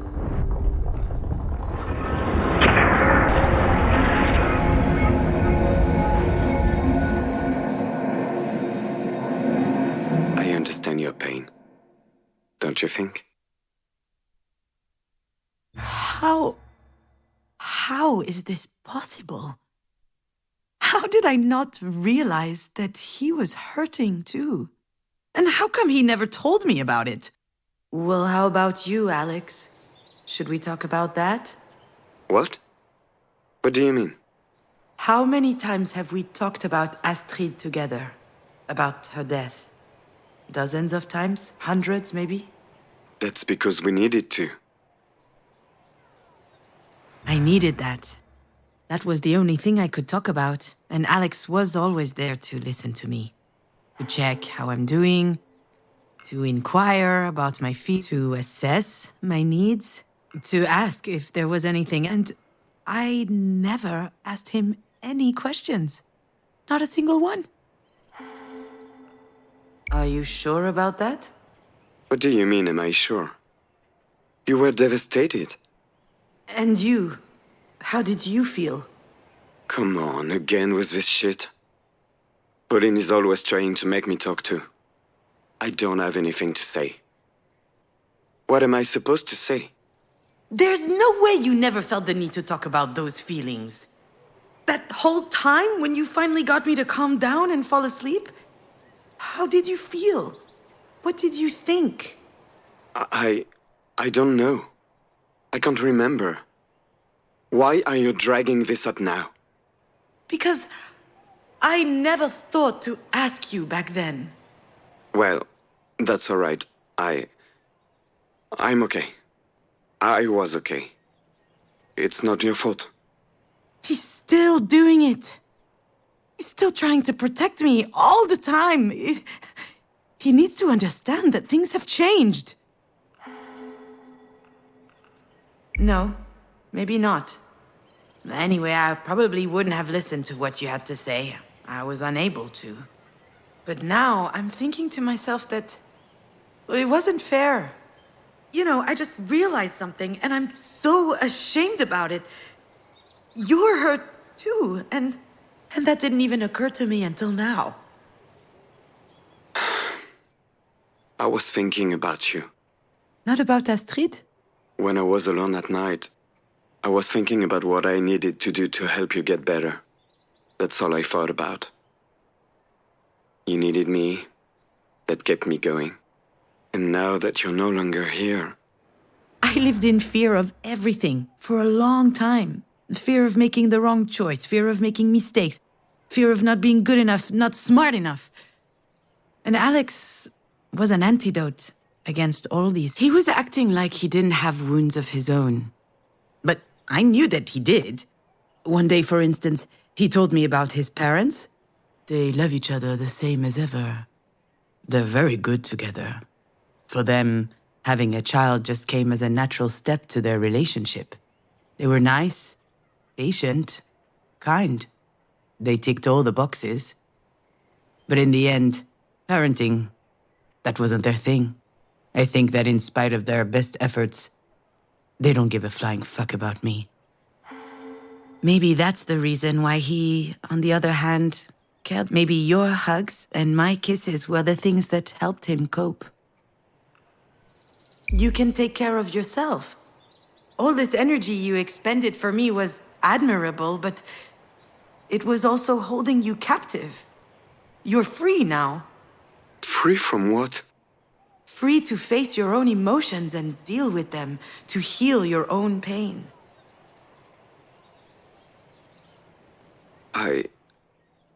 You know, if I ever think too much about her, about how much I miss her, I have to stop. It makes me dizzy, it scares me. I'm pathetic. Of course you're not. I understand. I'm trying to live with it, you know? But missing you on top of missing her, it's too much. I need you. Listen, Alex. How do I tell him? I'm going to hang up now. I blew off Diane to pick up the phone, thinking this was an emergency. But it is an emergency. I'm sure Diane will understand. Alex, you don't know. Fine. The one time I need your help. Oh, poor guy. He's about to feel very bad about this. Oh well, that was his dumb choice. Alex, I'm at the hospital. Oh shit. Are you okay? What happened? Or was it Diane? Don't worry, I'm fine, and so is your dear Diane. It's my mother. She had... Oh. I should be happy that he's relieved, but man, that's harsh. But let's be honest, Alex has never been too keen on her anyway. Do you want to know how he described her? The mug of a James Bond villain, the personality of a public restroom, and the pictorial style of a drunken tardigrade. I'm sure he thought that she was being unfair to me, and that annoyed him. So he avoided her as much as possible. The worst part is that she loved him, but she understood very quickly that he would not treat her with kid gloves. And she appreciated that, because she loved fighting. Alex didn't like that I wasn't as critical of Marie as he was. He probably thought that I was a bit masochistic. I wasn't. It's just that I'm her daughter, and she's my only mother. Alex, this is my mother we're talking about. I mean, sure, this is Marie, but still. What happened to our lady of the paintbrush? I know it wasn't her heart. She doesn't have one. That doesn't sound like Alex. Not at all. What's happening to him? Is he drunk? It's a bit early to start drinking. Should I be worried? Or perhaps I shouldn't say anything. I actually don't know. They said something about an aneurysm, but I haven't summoned the courage to see her yet. Scared you'll get an earful? All right, enough. It's not funny, Alex. It's not funny. It's actually pretty insensitive, which is not like you. Are you okay? Come on. It's just a joke. Except nothing is ever just a joke. Anyway, what do you care if I'm okay? I mean, I care about you, and Oh, sorry. Are you doing a stand-up routine now? Hopefully that works out better than movies did. Right, I don't know what's going on, but I have no time for this, okay? So I'm just gonna hang up now. Yeah, you hang up. You can call me anytime, day or night, even show up at my house unannounced. I'm here, no worries. But if it's the reverse, I can go right on to hell. That's unfair, Alex. I don't... Unfair? Really? Have I ever not been there for you? What is that supposed to mean? Are we keeping score? That's news to me. I never asked you to be there. I don't owe you a thing, okay? Just call Pauline if you're looking for comfort. That's too easy, Juno. Giving up on me now that you no longer need me. Alex, it's been almost 2 years What since... if I had done that to you when Astrid died? Oh, go fuck yourself, Alex!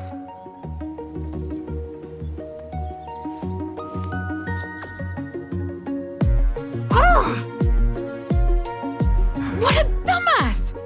How dare he never forgave me for what happened, but he's too cowardly to tell it to my face. He's right, though. I don't know how I would have managed if he weren't there when you... And on top of that, I hold him responsible. I guess I'm an ungrateful bitch, huh?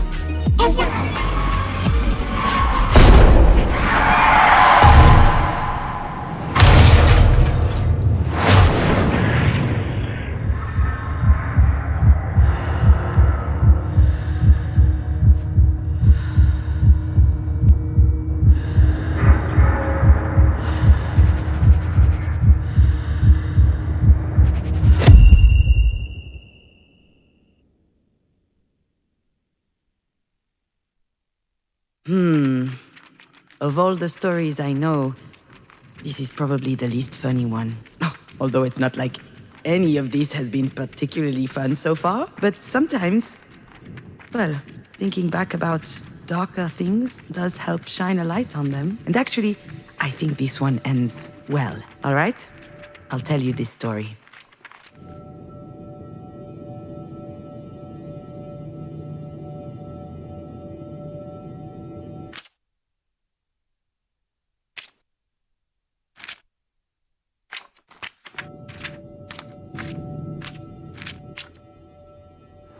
Alex was a great dad who took good care of his child. He showered her, cooked her food, invented games for her. Anytime the little girl was home, his deep laughter would shake the house's walls. And then, one day, Alex no longer feels like laughing.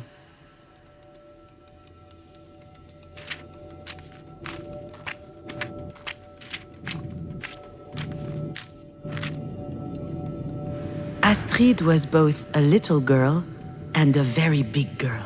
When she turned 4, she decided she would brush her own teeth. She was so eager to grow up. And then one day, Astrid disappears.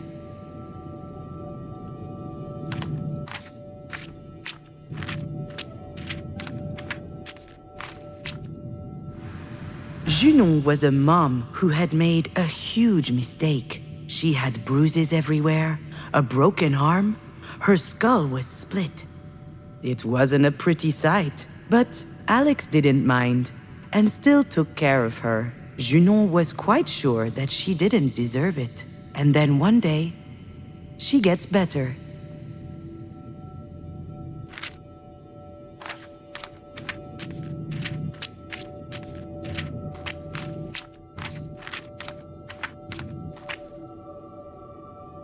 Marie was a grandmother who was often angry. As a result, she and Junon did not talk much. It was too exhausting. And then one day, Marie calls.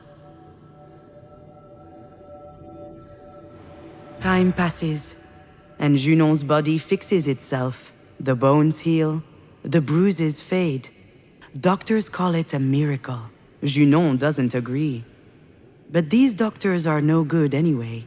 They didn't even notice that Junon's heart is strewn all around.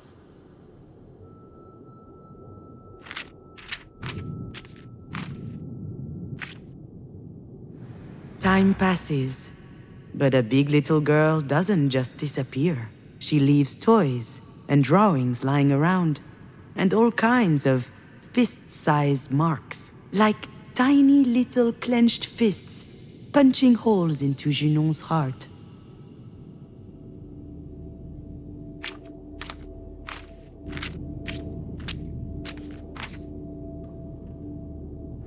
Time passes, and the phone rings. Again, and again, and again. Junon doesn't know what Marie wants, but she can guess. Marie was there when Junon made her big mistake. And if Junon picks up, they'll have to talk about it. Junon can't forgive herself. So the phone rings, and nobody answers.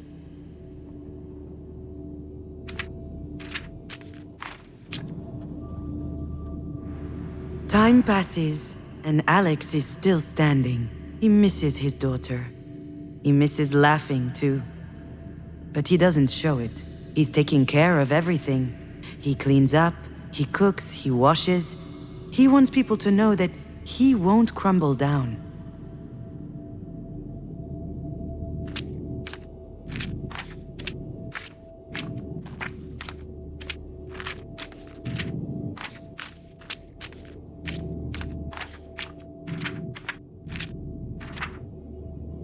Marie keeps on calling. When the accident happened, Marie knocked her head. She looks like she's better now, but Junon is still thinking that she almost killed her. Her too, she might add, so she's not picking up.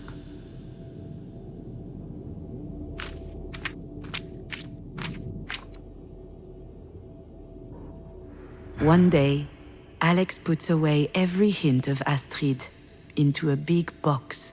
The apartment seems a bit empty all of a sudden. But it is what it is. And Alex isn't crying.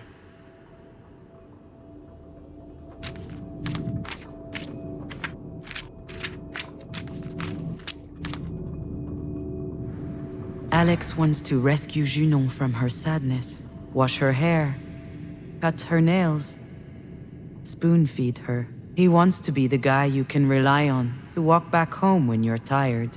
But today, Junon is not walking back.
Junon doesn't want to be saved. Not by Alex. Not by anyone. She puts her finger through the candle flame to feel the bite. She wants to hurt. Just like that time. Broken bones and ripped up flesh. She's angry that her heart is still beating.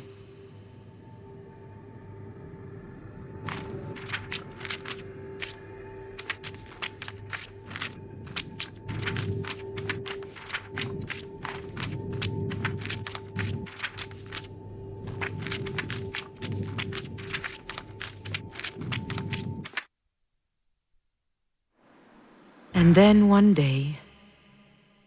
Are you sure you want to know the rest of the story? I hadn't prepared anything. I was just going to wash up. I had closed the door, taken off my clothes, turned on the shower, and I started crying. I couldn't stop. I couldn't go on. I had medicine for my broken heart. And I decided to swallow it all.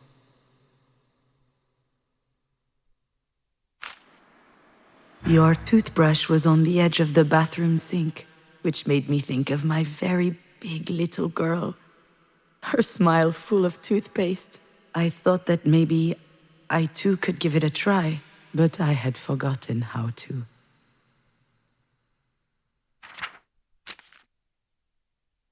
I put those little pills in my mouth, and they tasted funny on my tongue.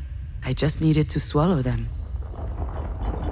And right at that moment, the phone started ringing.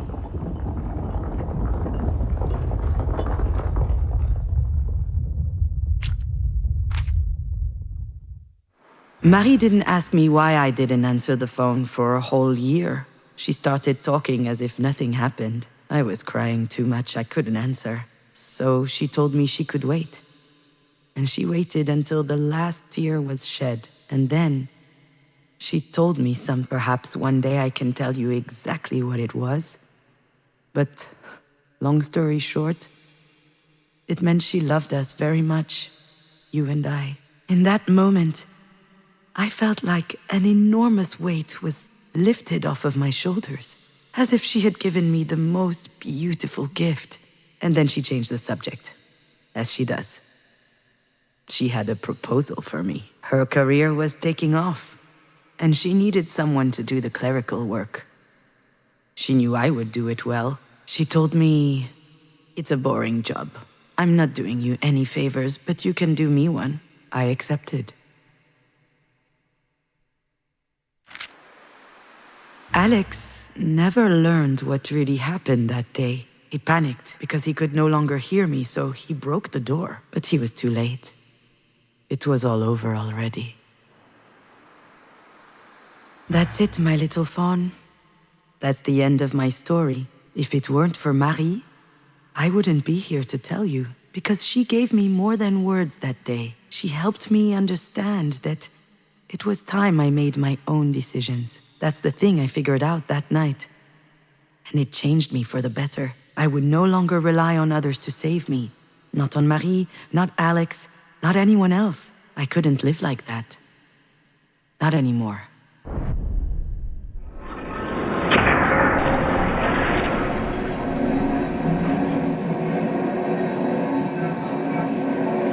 Have I ever not been there for you?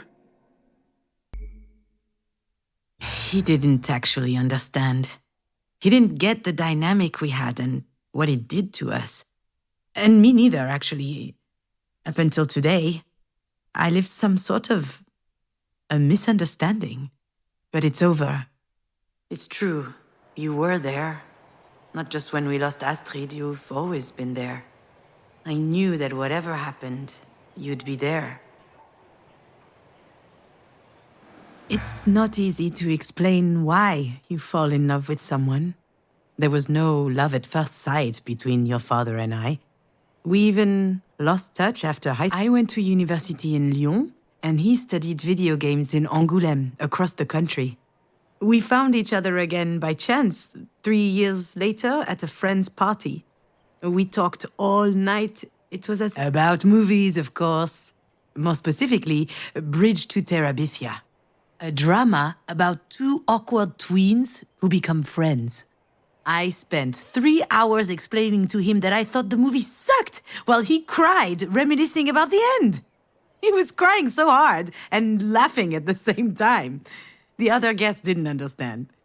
It's amazing, he said, that you can make art. Your father loves big emotions. On a day-to-day basis, he seems impervious, but it's all a facade. I was really impressed to see him spill his guts in public. It felt cathartic. I like to hide behind. At some point that night, we started making out. And I immediately knew. I was really anxious at the time about everything. But when I woke up at his place the next day, it happened again. When I saw him the next day, and the day after, and then after that, every time we met, in spite of the distance, I felt like I was taking drugs.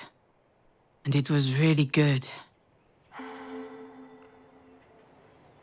I hated it. I felt like I could never live up to your composure. I was full of doubts, insecurity, anxiety. I was a waste of your time, Alex. I never thought so, ever. I know. Being with you was a gift. But it had to stop. After Astrid died. You see my little phone? Even when you're gone, you're never very far. That was the trigger, yes. When Astrid died, I did what I always do. I leaned on you. You would have the answer. You would know what to do. But now, though, I understand. This whole time, your poor dad was fishing. Not literally. Don't worry, I'm not going crazy. It's just, it reminds me of this story I read. The story of a guy named Wei Peng, a farmer in the Yellow River Valley who found himself a unique occupation. His cabin is 20 kilometers downstream from Lanzhou, an industrial city that attracts poor folks looking for work. And their life is so terrible that Lanzhou is mostly known for its thermal plants, its factories, and the highest level of atmospheric pollution in all of China. That said, there are cities like Lanzhou all around the world. Every morning, Wei Peng grabs his pitchfork, pops into his small boat, and he searches the river. He's looking for bulky and soft lumps. Most of the time, they're goat carcasses. But every now and then, he finds humans. When Wei Peng manages to identify the body, between 500 and 5,000 yuan, depending on the client. I understood why people paid him. It's a horrible feeling not knowing what happened to a loved one. They were purchasing more than a mortal coil. They were purchasing peace of mind. But I didn't get why Wei Peng did it. How can you live with this job? Then I reached the end of the arc. His own child died in that river. A kid your age, trying to retrieve a ball in the water. Wei Peng didn't know how to swim. He couldn't do anything. And now I understand Wei Peng. Just some people find it easier to alleviate other people's grief than to deal with their own pain head-on. Maybe that worked for you, being in that position. As long as you were taking care of me, you wouldn't have to think about yourself or about Astrid. Maybe I never thought about it that way. Me neither, you know, I only understand this now. Okay, then. Why? If I thought I was helping you, but actually hurting, why did you come back to see me? I really shouldn't have. I don't know what came over me. I was happy to see you again. Of course, I liked it too. But it also felt like a farewell. Last week to me, that was just like before. Alex? Are you still there?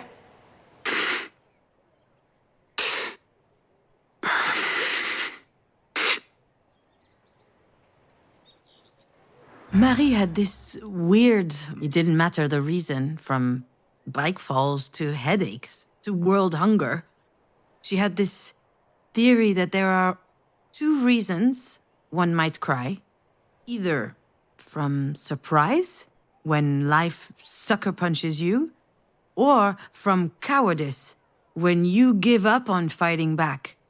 You only get to cry once from surprise, she used to say. And there is no time for cowardice. Well, I think she forgot that sometimes you cry because you've mustered up the courage to look at life how it is. Oh, if you're crying, I'm going to cry too. You'll never beat me at this game. I have a lot of practice. Oh crap, Gino, I'm so sorry. You don't owe me anything. I guess I should leave you alone. Yeah, well, I haven't exactly made it easy for you. But I'm not doing well, okay? Really, I'm not. Wow. You don't get these heartfelt moments from him, ever.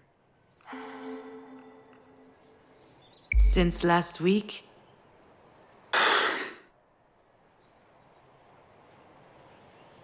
Let me show you something. He wants to video chat. Oh, wow. This is, Did I ever tell you the story of the Lookout? It's a very special place for us. We were driving. Alex, you and I. Alex was at the wheel. We were on our way back from a weekend at Marie's. As usual, I was stressed out from spending time with her.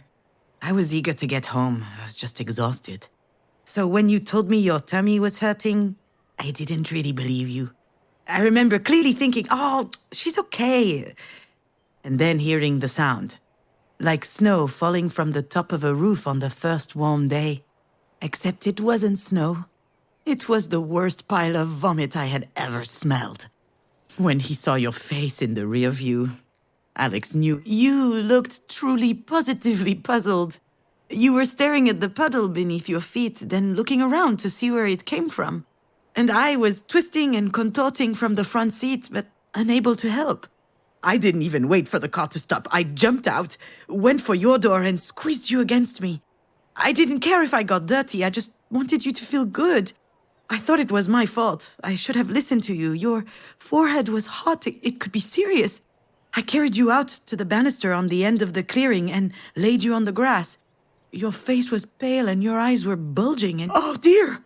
You were vomiting, looking up, staring in the distance, screaming, "Oh, dear! Oh, dear! Oh, dear!" And I didn't understand. I kept asking you, "What's wrong, baby?" Patting your back, pulling your hair away from your face to help. And there was a pit growing in my stomach and my eyes were welling up. I was terrified, and your dad was terrified. You were smiling. You pointed in front of you. Oh dear! Oh dear!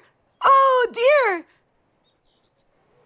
So we turned around, and on the other side of the banister, there was a cliff going straight down. And down below, there was a prayer. I could have written this whole scene. He was standing tall beneath the sunset, as if holding it with his antlers. And he was looking at us, completely Alex took a picture with his cell phone. And you kept repeating, "Ah dear, ah dear," clapping your hands when he finally jumped out into the bushes. We were in a daze, you know. We couldn't believe the beauty of what we'd just seen. And then you vomited one last time on your dad's shoes. And that day, you became the world's greatest deer fan. My little dear.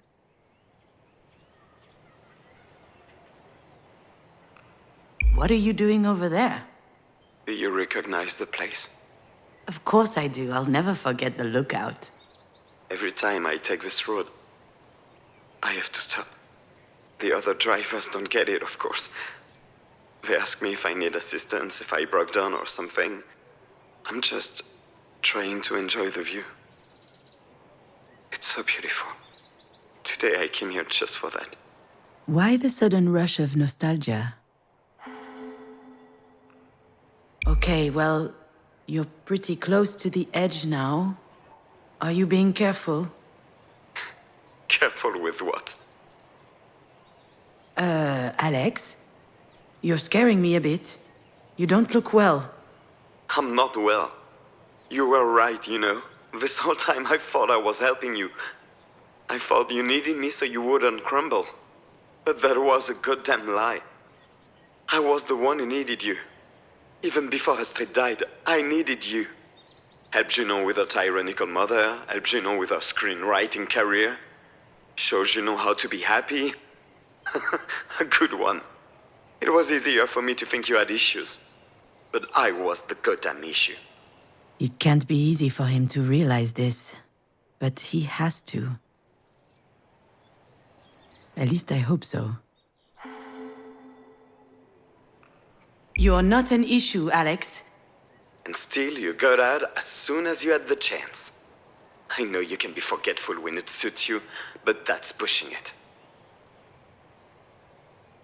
I remember getting in the car with you. I remember waking up in the hospital with Alex by my side. But what happened in between, apparently that's pretty common. During extreme events, your brain does not generate memories. It's too busy surviving. I survived, which I guess means that my brain worked really well. But since then, it's been mulling over. Was it all my fault? I was half expecting your dad to hold it against me one day, anyway. But it doesn't hurt any less. That was really shitty. I'm sorry. I'm just tired and sad. Do you want to know why I don't think about Astrid? The real reason? When I think about her, I say things to myself that hurt too much. That I will never see her again. That I will never hear her voice again. That I will never carry her to bed in my arms. How am I supposed to live with that? If only I had the answer to that question. It takes time. Yeah, that's it. It takes time. Except the more time passes, the worse it gets. And I'm getting tired of waiting. What are you saying? Alex, what are you saying? This place is as beautiful as ever, you know? Really beautiful. Bye, June. Good luck. Alex, don't... Alex! Alex! Shit, I gotta get over there. Shit, Alex. I have a really bad feeling about this. Alex is strong, but... he didn't look well. I've never seen him like this. I could be imagining this, but if anything happens to him, I will never forgive myself.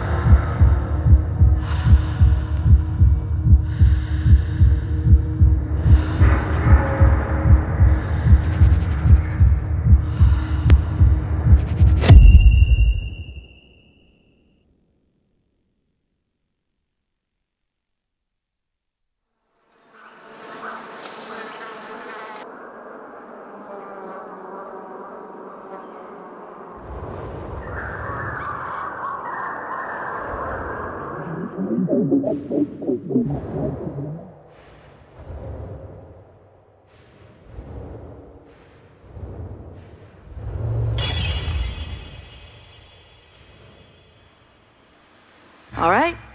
You settled? More or less. And what are you up to? Are you writing again? Shoot, Jan, how did you know?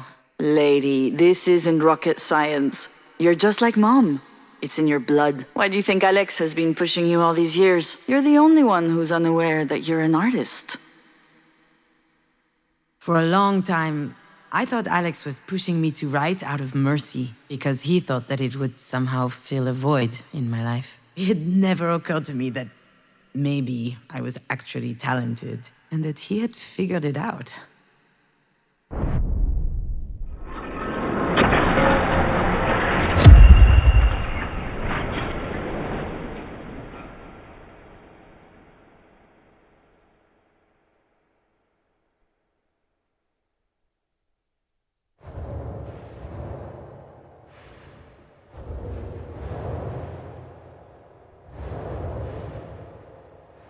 Do you remember the first time we made love? How could I forget? Your arm got stuck as you took your shirt off, and you just stood there with your boobs out. That picture is forever etched in my memory.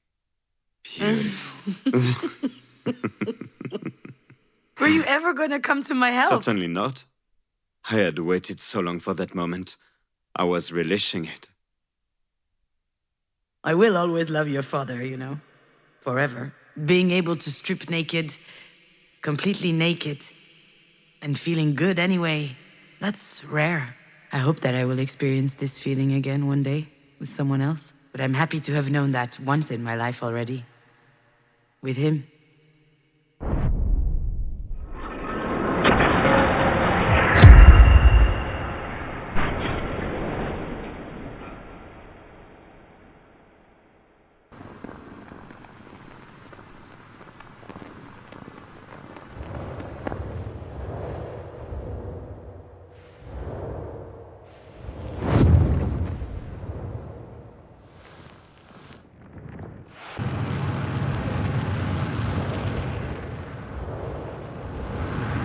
You did what? Oh, come on. I panicked. I just felt like something shady was about to happen.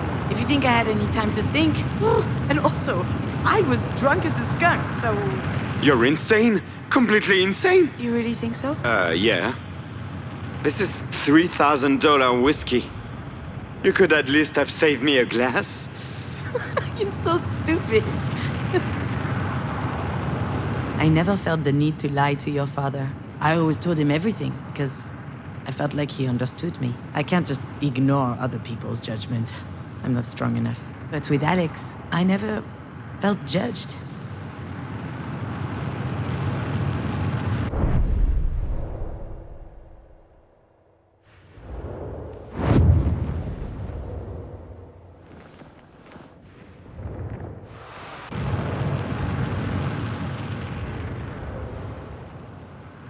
It's time to say goodbye to your dad, I guess.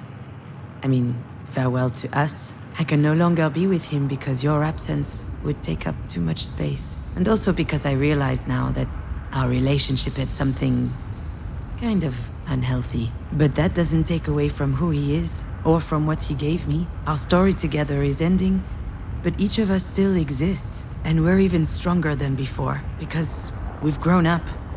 Ready for a better rest of our lives. Shaken, transformed, rattled, but unbroken.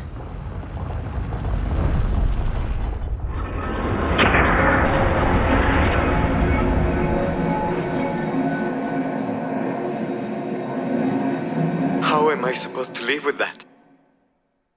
Today, it's your dad who feels like his heart is in a million pieces. And this time, I'm the one who can help him understand that it's not all broken. I don't know. What happened to us was as unfair as it gets. I understand why it looks impossible to overcome. But I also know that you will find a way. That's who you are, Alex. You always find solutions. I'm actually trying to learn that from him. Do you remember my stalker? What are you talking about? The guy on Facebook who used to send me dick pics throughout the day? You told me you would take care of it, and I was scared it would end up badly. It did end badly. For him. I still have no idea how you found his mom and his dad's home address. I would have loved to see their faces when they unrolled their kids' dick poster size. It wasn't cheap, but it was worth it. You'll be all right, Alex. Sometimes you need to let go of things you thought would be forever. But you're still here, unbreakable. And to be honest, Pauline is totally Eva Mendes. Come on, you're stupid. You know I'm not actually Ryan Gosling, right? Just let me live my fantasies, please. Thank you, Juno. Do you think it was damaging, us being together? To each other or to ourselves? We did what we could. I would have loved to know another way. Yeah, but it makes sense that we can only now understand these things. I think that's called growing up. I'm sorry for what I said about Marie. I hope she gets better. It's okay, Alex. I'm not going to blame you for always being on my side.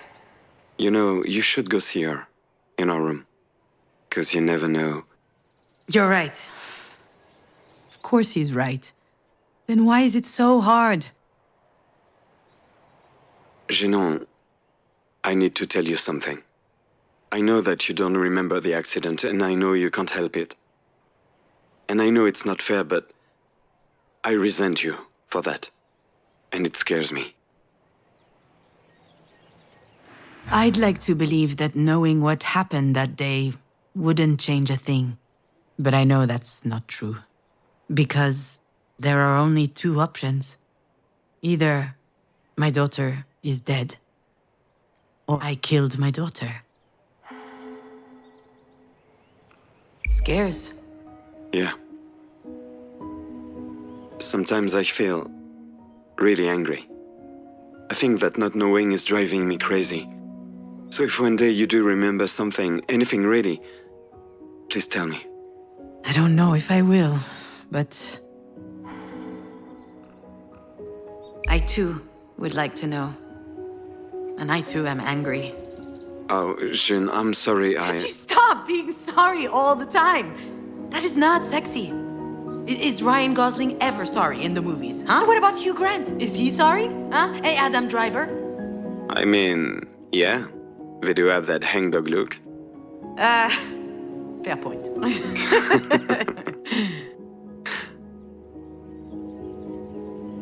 I've got to go, June. Don't do anything stupid, okay? What? No way. I would never. Did I sound that depressed to you? A little bit, yeah. But I could be projecting. I just need to... I'm going to call Pauline, actually. Say hi to Diane for me. And good luck with your mom. It's going to be okay. I think so too. I'll talk to you soon, Alex. What a conversation. But I think it really helped us. Really?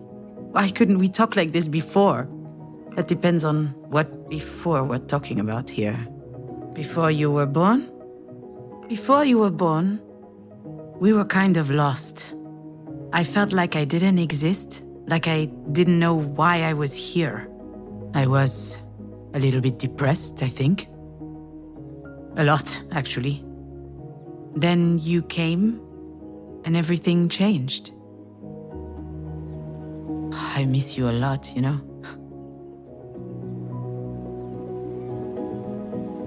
Hey, what are you doing here? Did you follow me? It's forbidden to be here. Hey, wait! Where are these kids' parents? Come back! That could be dangerous!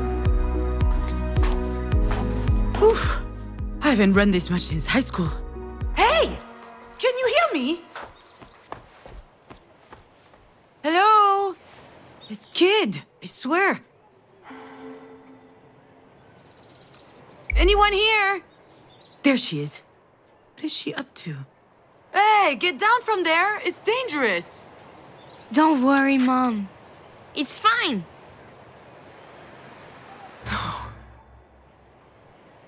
No, no, no. I've got to get out of here.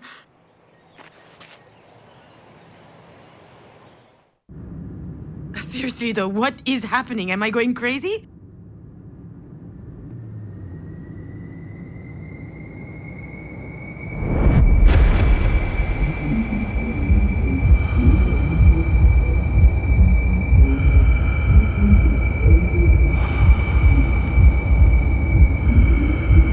What happened that day? There's no way I forgot everything. It's gotta be there somewhere. But it's still such a blur.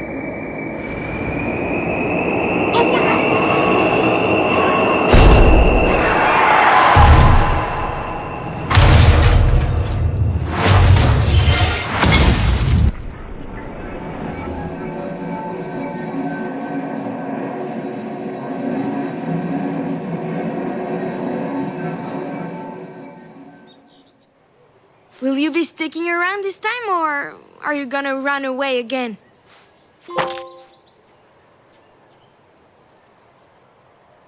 What the hell is happening? Hey, what's up with the curse words? Are they allowed now? Did you just hear what I was thinking? Are you surprised?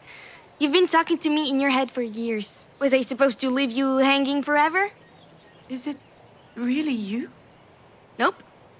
It couldn't possibly be the real me, seeing how I'm, you know, dead. Like Dad used to say, there's nothing wrong with asking questions. Just make sure you think before you ask. Listen here, Missy. That's enough sass from you. I can still bust your ass even if you're a ghost or whatever. I'm not a ghost. At least, I don't think so. Let's just say that I'm here. Isn't that good enough? It's more than good enough, my little fawn. This is the best thing that's happened to me in a long time. Probably the most worrying thing also. Mom, am I really scaring you right now? Hey, don't do that. Did nobody teach you it's rude to read people's minds? How about you stop thinking and talk to me instead? Oh, you've grown up so much. A proper mini Astrid Hofferson. Astrid Hofferson? Who's that? Never mind. It isn't important. But first things first. Why do you still have that thing on your head? I know. So corny. Oh, you say that now, but back then you loved your computer princess costume. You just had to wear it to Mina's birthday. What can I say? I was young and dumb. And now you're all old and wise. I'm glad we agree. I'm becoming more and more like you. Excuse me? Don't be modest. You've done pretty well so far. Come on, let's check out what's upstairs. Oh, wow. The view is really great. Wait, what do you mean by so far? Well, with Auntie Jan and Dad. You struggled for a bit, but eventually you managed to find the right words. That was impressive. Oh, not really. I'm lost. I'm completely lost. My brain is a mess. I've seen worse. Really? Do you remember my room? Now that was a mess.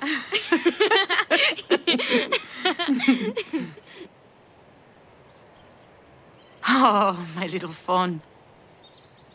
Before you were born, I was so terrified. Of what? The delivery? No, which is weird actually, because objectively speaking, the thought of pushing a head as big as a coconut through my vagina...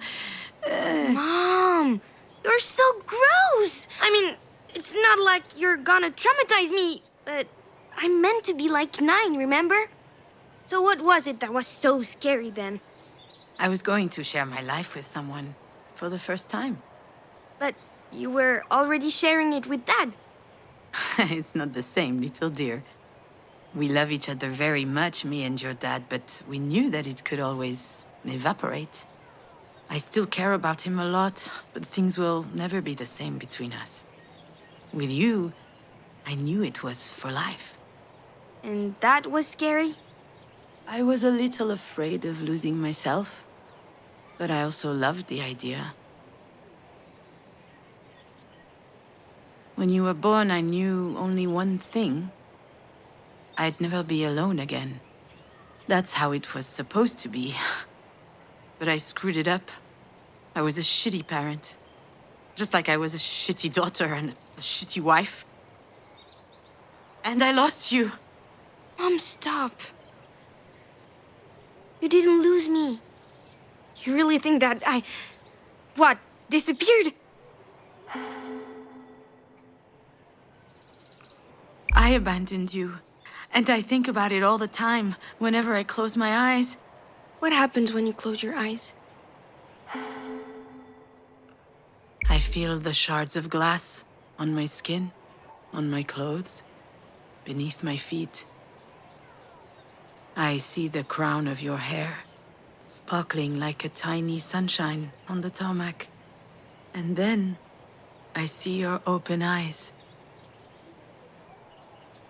How can I ever be happy with that tattooed on my eyelids? Mom, maybe you should stop thinking about it. Thinking about it like that, I mean. I don't want to. I mustn't. If I stopped thinking about it, that would be like killing you all over again. Astrid? Don't leave me, Astrid. I don't want you to leave.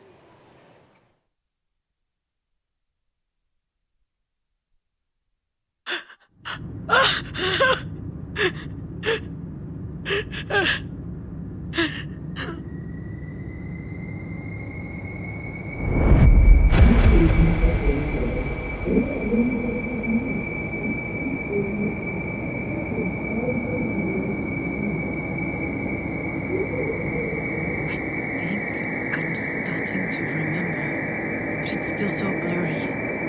As if I didn't really want. What the hell am I afraid of?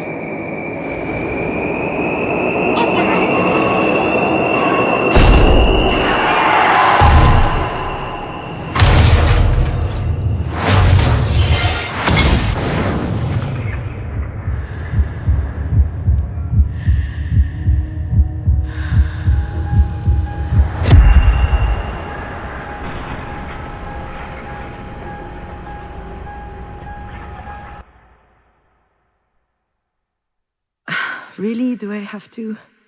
Do I need to recall this particular exhibit of Marie's? It's a nice memory for her, obviously, but for me it's pretty bitter, even though I can't explain why exactly.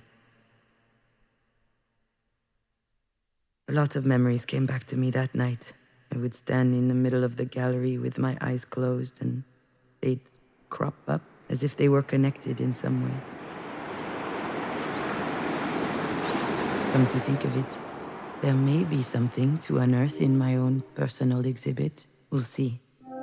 Let me show you around.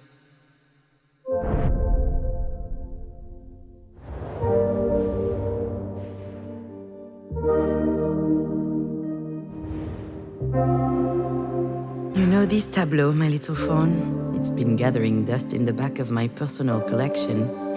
I haven't displayed it in ages. Here, the artist is depicting her first day at the beach with her daughter. Do you remember?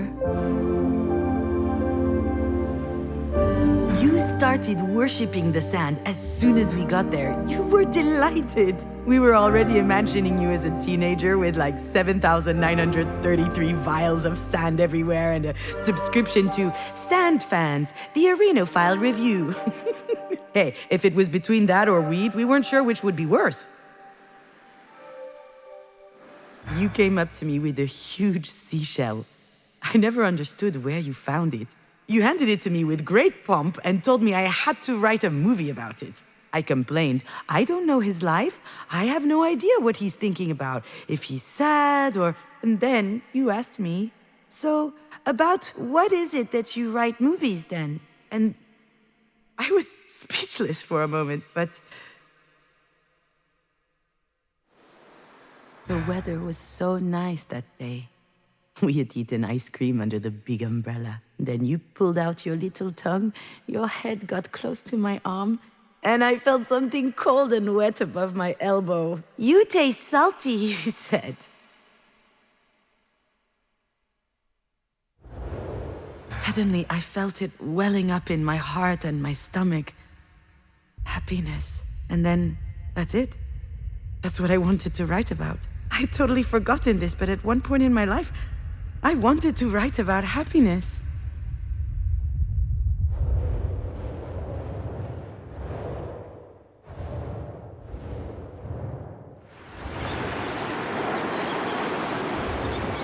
Since the dawn of time, people have needed rituals to mark the big life events. Here, the artist is depicting her final farewell to her daughter.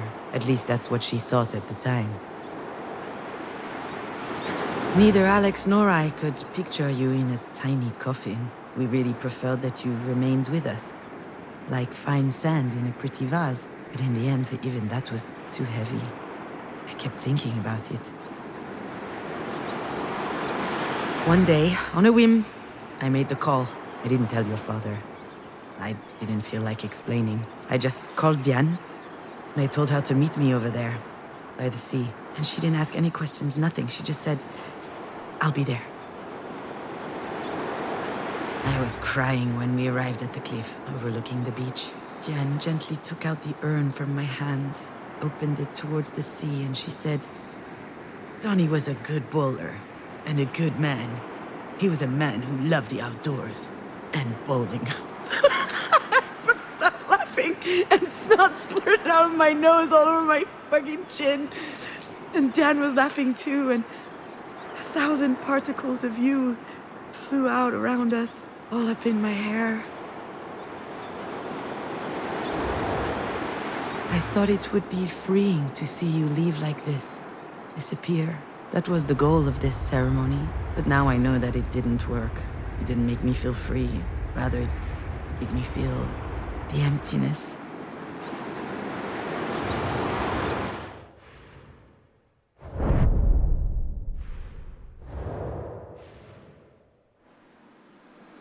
Here, the artist is depicting herself on the bus, back from the shore. Outside, the setting sun represents something or other. Is it the end of something? Or the beginning? I was holding your urn against me the whole way back. It was empty, but it felt heavier than ever before. I was all by my lonesome on the bus back, with just a few specks of you. I looked outside the window, and this poem came to my mind. It's Lamartine. I had to learn it by heart in high school. Setting or just rising in a sky clear or gray, what good is the sun? I disregard the day. Were I to track the whole long course of his travel, my eyes would just witness all the void and gravel. I desire nothing that he could ever disperse.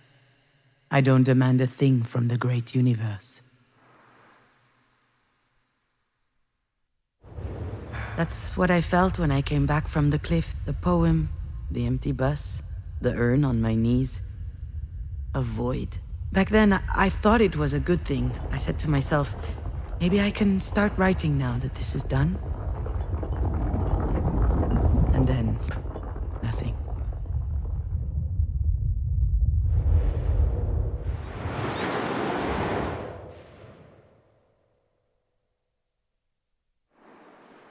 I remember almost every word of the pretentious card next to Marie's painting. The auto-portrait series is undoubtedly Marie de Mange's most ambitious work to date. She arranges herself in a discomfiting position, ripe with malaise and also a certain eroticism. Self-portrait number 8 is the final entry in the series, and one of the most powerful paintings of the 21st century.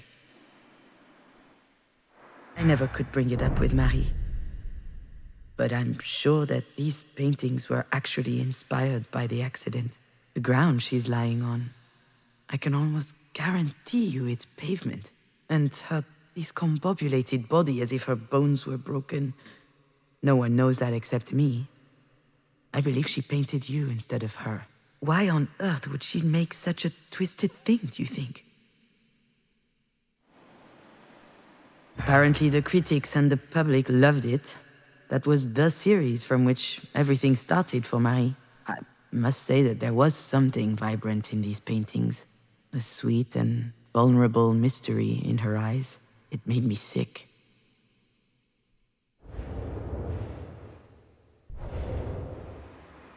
I couldn't believe how many paintings Marie had done since you died.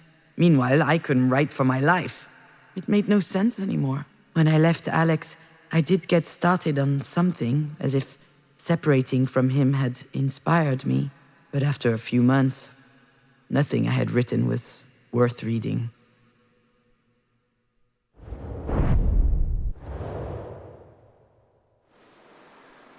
Those paintings made me so angry. I kept thinking this. Marie is feeding off of my bereavement. Through her art, she managed to turn what happened into something else. Something beautiful. I, on the other hand, had nowhere left to go in that moment. I couldn't do it anymore. My bag of happiness was ripped to shreds.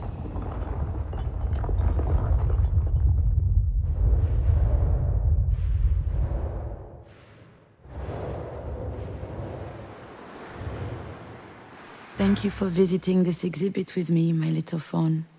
What did you learn? When I see all of this again, I wonder what made me think that making you disappear would take the pain away.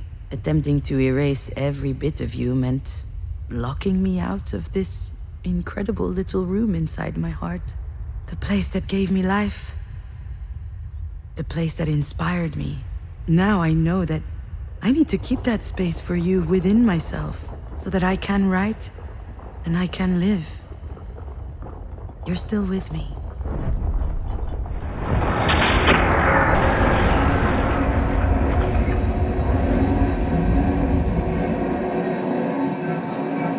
You really think that what, disappeared? No, of course not, my little fawn. But when you died, I found myself in an impossible situation. I was thinking about you all the time. I kept telling myself it was my fault you weren't here anymore.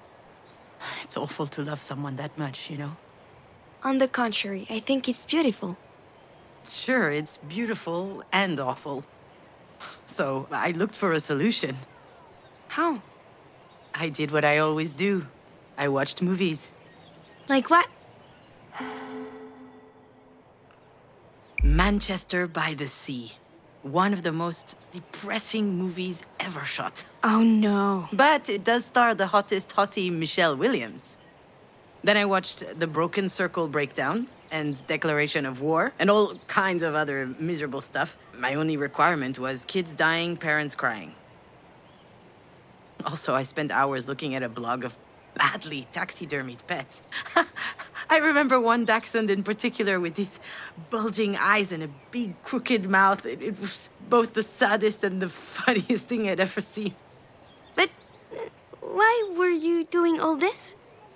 I think I just wanted to feel sad for someone else. I was hoping I'd feel less alone Like it would water down my grief. Did it work? Of course not. Why should it? That wasn't the right way to handle things. Now I know how lucky I am to be able to think about you every day, even though it's hard sometimes. I think about your laugh, the one you made when your dad would attack you with a toy knight. I think about your little doodles. You came back from kindergarten every day with fistfuls of them. We filled up all the walls with them. So we ended up having to sneak some into the garbage. I knew it! But I promise I always looked carefully at them before. I think about your birthday pizza. My... what? For your 4th birthday, you didn't want a cake and asked for a 4-cheese pizza. Your father was so proud. I think about all of it, little dear. And it's a reminder that you are here with me. I carry that with me into every decision I have to make. And I won't let it go for the world. It's a bit silly, isn't it? What is... All of this. Me talking to you right now. You're not even real. Hey! Just because I'm dead doesn't mean you can be rude. Marie is on death's door and I'm out here chatting with my daughter's ghost? I told you I'm not a ghost. And I love chatting with you, just getting to know you better. It's a little late for that, don't you think? It's never too late for a good story. That's what you always said. I say a lot of stupid stuff. And if you'd written down half the ones you taught me at bedtime, you'd be rich. Do you remember the one with the horse tribe that does karate? Ninja Palooza? Yeah, it was so good. And the duck who kept solving crimes around the farm while drunk. Inspector Drunkass. No one is going to publish that. That's too bad. It would be a lot better than Marie's books of Russian folk tales. Those books were a snooze fest. Right? Then why did you hug her so hard every time she bought you a new set? Because you can be a child and still know how to be diplomatic. Where are you up to with your script? I haven't looked at it in ages. Is your job for Grandma taking too much time? Everything I write sucks. Oh, come on! Stop it! The whole tortured artist thing doesn't suit you. And, to be honest, I'm not too fond of the whole petulant tween thing. I liked it better when you were 4 years old. What are you going to do? Give me a spanking? Oh, I suppose you're too old for that.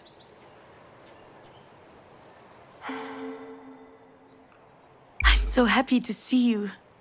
So am I. And I think you're very pretty. Oh, thank you, little phone. I only sleep about 5 hours a night. My hair is so dirty that it won't budge even if I untie it, and I'm smoking more than the Amazon rainforest under Bolsonaro. I've noticed. That's very bad, by the way. That stuff kills, Mom. Typical me. My imaginary 9-year-old daughter swings by to give me an earful. I did tell you that you were pretty first.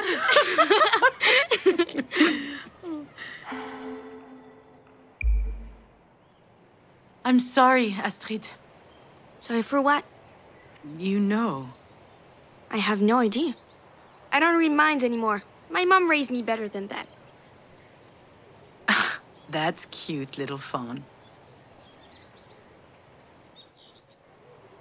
I'm so sorry about...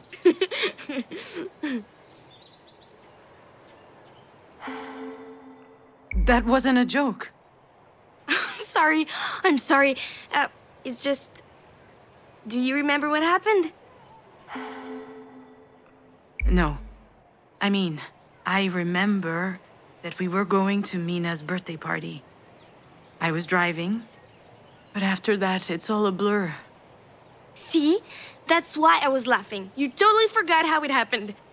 For all you know, we were struck by a meteor through the windshield or something. So I ask again, why are you sorry?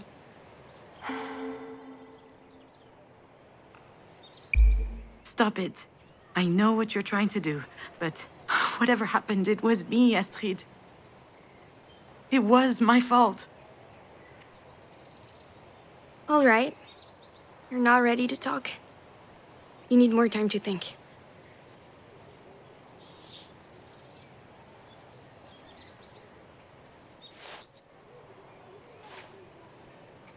Astrid. Come back.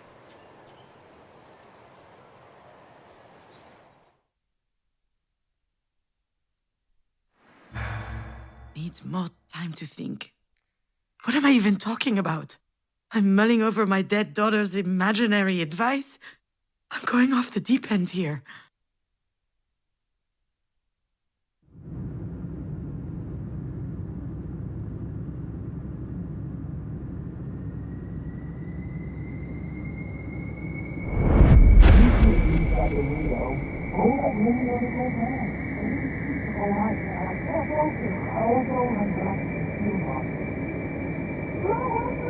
I know.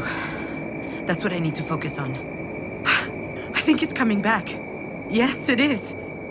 Just try a little harder, you know. I need to dig deeper.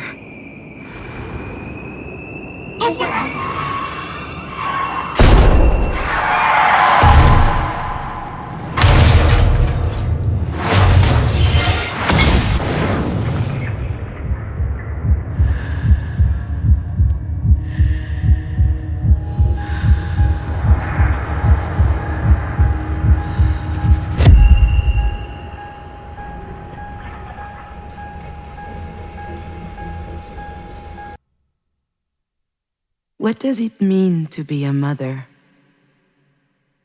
Is it being 100% focused on your child? Is it always knowing what to do? Never having any doubt? Is it sacrificing your ambitions? If you do all that, are you automatically a good mom? And what if you don't manage it? Does that make you a bad mom?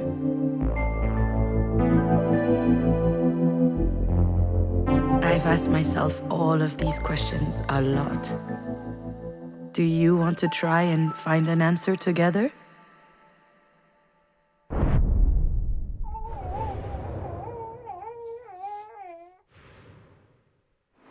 Good mom? Maybe I should start with telling you the fun moments.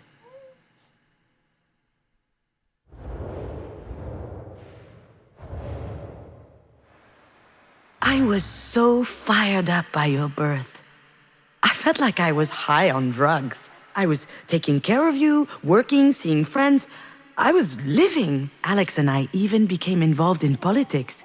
We were trading weekends to attend climate marches. I was ready to fight to make a change in the world.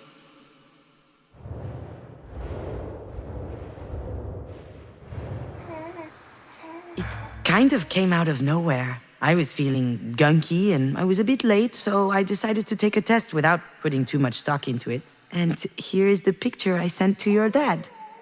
I remember that the stick wasn't even dry yet. Can you imagine the surprise? I'll admit that your dad and I hadn't really planned it this way. We'd been talking for a while about having a kid one day, but that was only a plan. In the meantime, we were being careful, but we obviously hadn't met you yet. Of course, a mere condom wasn't going to stop you. As soon as I saw the test, my head exploded, my little fawn. I was happy. Just happy. Nothing else. It was an incredible feeling.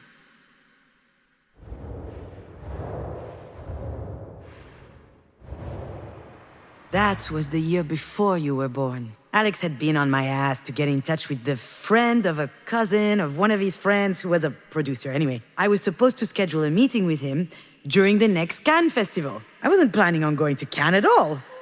But I did what I was told. I managed to slip into a party where I eventually met the guy, and it worked out. Yeah. We spent the night smoking cigs, sounding off about the worst turkeys from the festival. And a few weeks later, I was writing a spec for a series.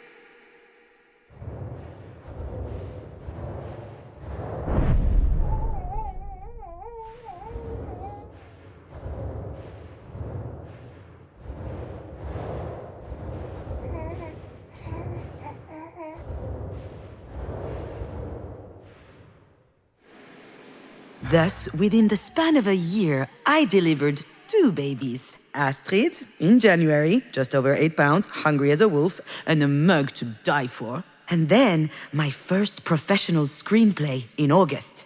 47 pages. A veritable leap forward in my career. All of a sudden, things just fell into place. I was a screenwriter. I was getting paid for writing. Sure, it was a crappy series, but that turd paid very well. I was so proud of everything that was happening to me. And at the same time, I lost sleep over it for weeks.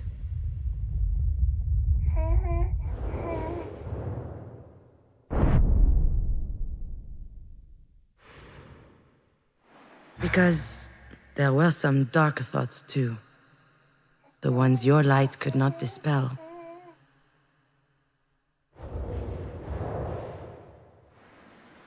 "58 tons per year.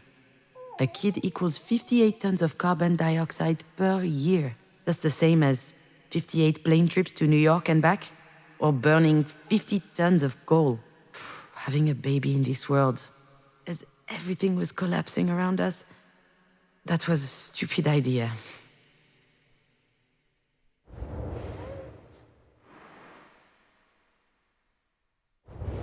You didn't really get the chance to witness it, but this is a funny time we're living in. Imagine having an incredible daughter and a job you've wanted forever, and then you get glued to a screen, and it bums you out. I would see people on social media, people I would never even have heard of in real life, and they were great parents, great artists, working on great stuff, having great success.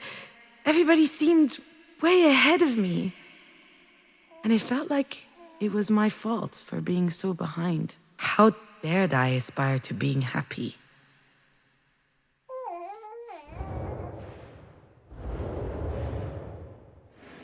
A couple of months before you were born, Marie showed up with a cardboard box under her arm. She had found the mobile. When I was preparing for your arrival, I hung it above your crib. After you were born, I would spend hours watching it turn every time you breathed. It was always moving, finding its balance. Wonderful. Alive. Just like you, and also so fragile. Way too delicate. A mere gust of wind could have shattered it to a million pieces. Just like you. I found it adorable that Marie came to bring us this mobile. And yet, I was scared when I learned I was pregnant. I was scared at the mere idea of telling her. It was beyond me. I panicked.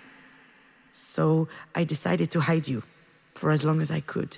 Obviously, she eventually noticed that I was pregnant. She was jumping for joy. Why had I been so scared? It seemed so silly.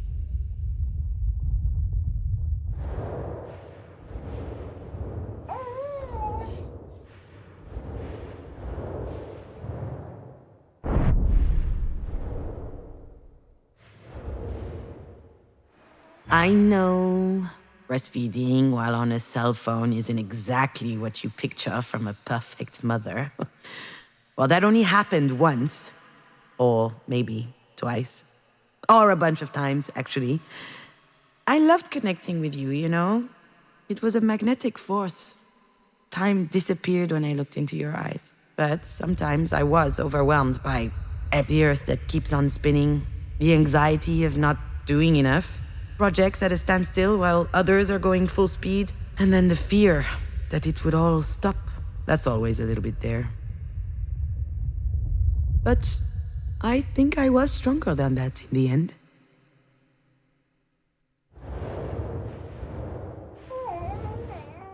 Oh, wow.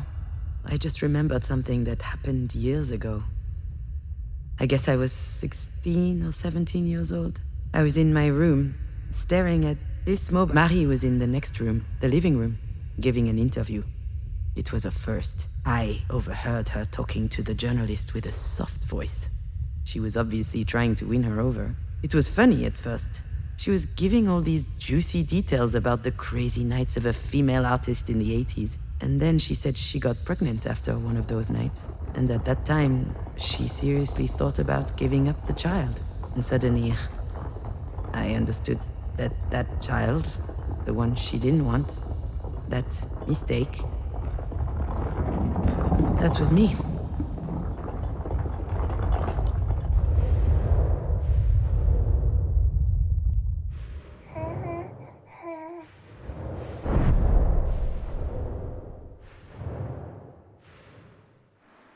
To me, being a mom was one of the greatest joys in my life. I wanted to feel you growing inside of me and then meet you and live all that, the whole experience. And writing was the same.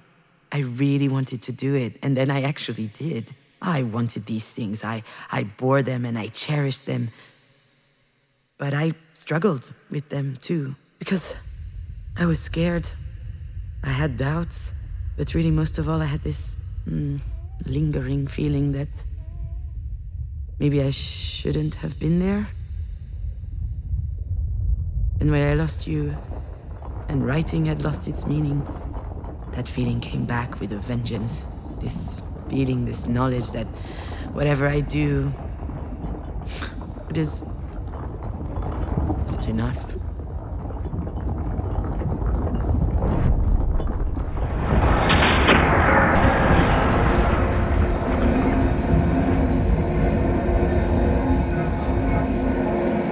Why are you sorry? It's hard to be a good parent when you're a damaged adult. You become responsible for a life. That requires courage, confidence, and a lot of nerve. And it's really easy to get it wrong. What does that mean? How can I explain? For the first few months of your life, you were like an extension of me. You couldn't talk, you couldn't walk, you could barely see, actually.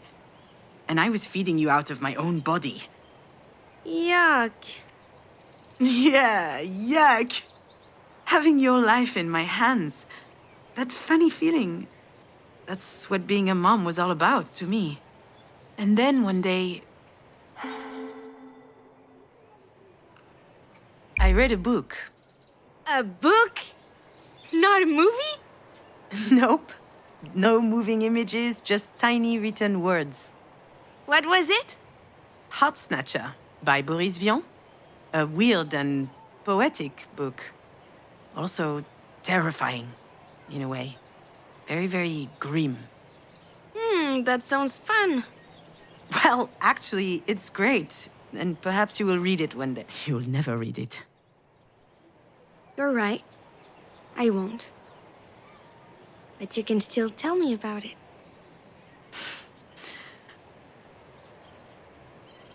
All right.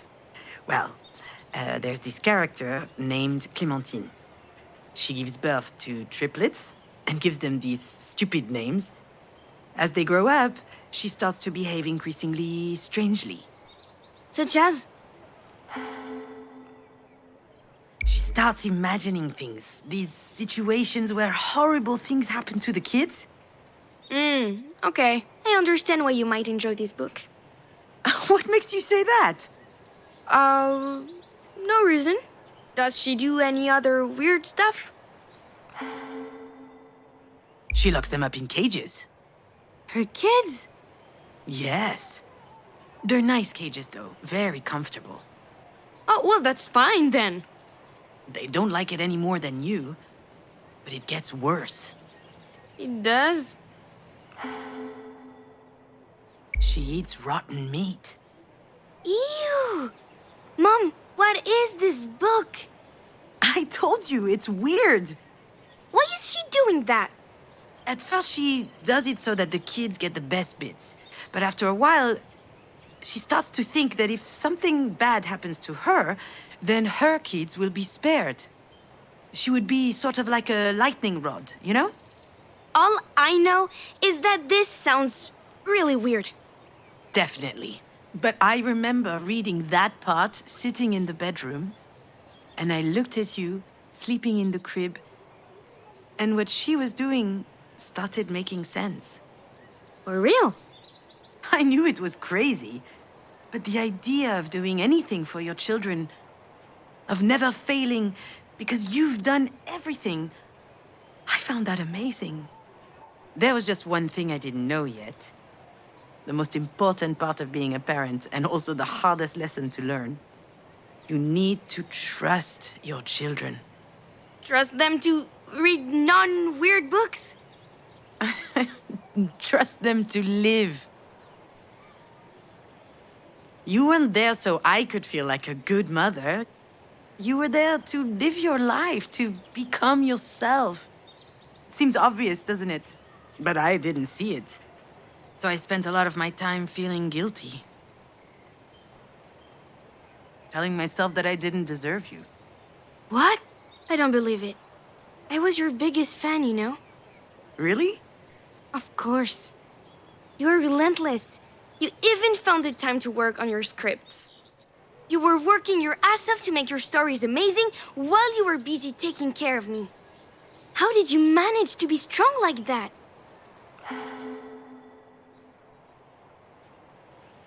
It was really hard. I almost gave up so many times. My career wasn't going where I wanted, certainly not as fast as I wanted, but I held on. You gave me so much energy.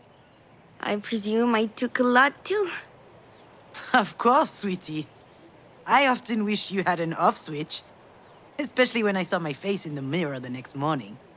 But that was just a detail. Every morning was magical. I'd grab you in my arms. You'd smile back. You trusted me. I had no more doubt, no more questions. I knew exactly who I was. No one had ever looked at me that way. What an incredible gift. It's just a shame you spent your best years writing for soap opera. Wow! You do a great Marie impression. I'm better now, you know? It still hurts like hell. But I get it. I can survive this. On a good day, I can even convince myself that it could be worse. You might have been a goth teenager. What's a goth? Well, I could show you a couple pictures of 14-year-old me. Unfortunately, I think they all got destroyed in a fire or something. What a shame.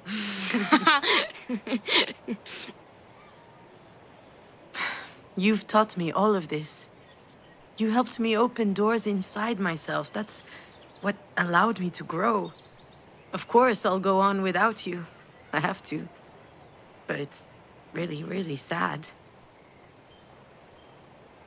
How does the book end? What book? Heartsnatcher. Well, the triplets eat blue slugs, and then they fly away from their mother. Obviously, blue slugs. And are they happy? Very much. There are two lessons here.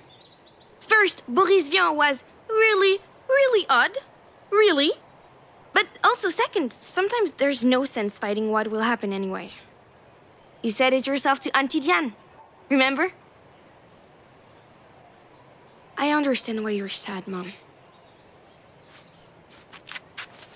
But you can't be sad forever. It doesn't help you, and it doesn't help me. Life's short enough as it is. Why waste any more time? Do you think it's that easy?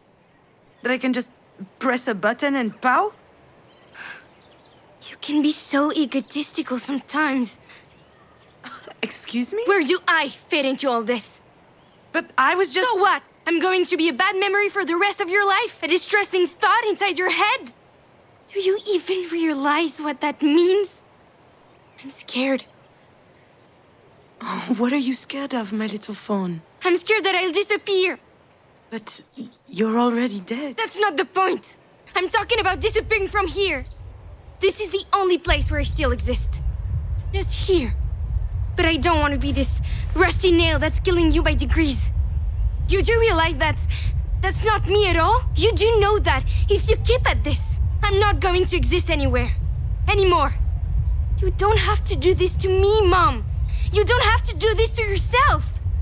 How much longer do I have to make you miserable?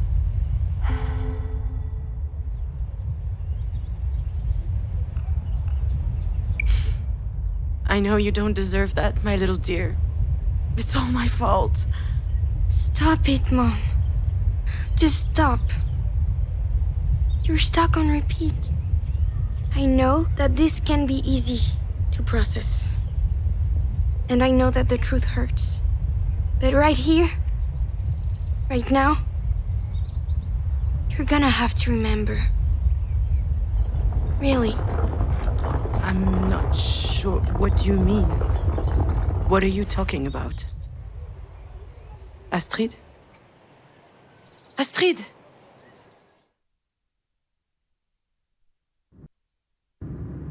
She's right.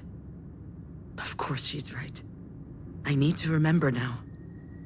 It's time. I think I'm ready. That's it. I remember now. Not everything, but... You could at least crack a window. All that rain brought a cool front. It had just rained. The road was wet and slippery. Ah, shit, I can't drive with these heels on. I didn't sleep all night. I can't focus. Also... I was exhausted. Stressed out. In no condition to drive. I was nervous about meeting with my producer. Mom, watch for the deer! I don't know why I didn't see the deer earlier. My mind must have been elsewhere. When I heard your warning, my first thought was to avoid hitting it. They were your favorite animal. So I swerved and we ran off the road. And then...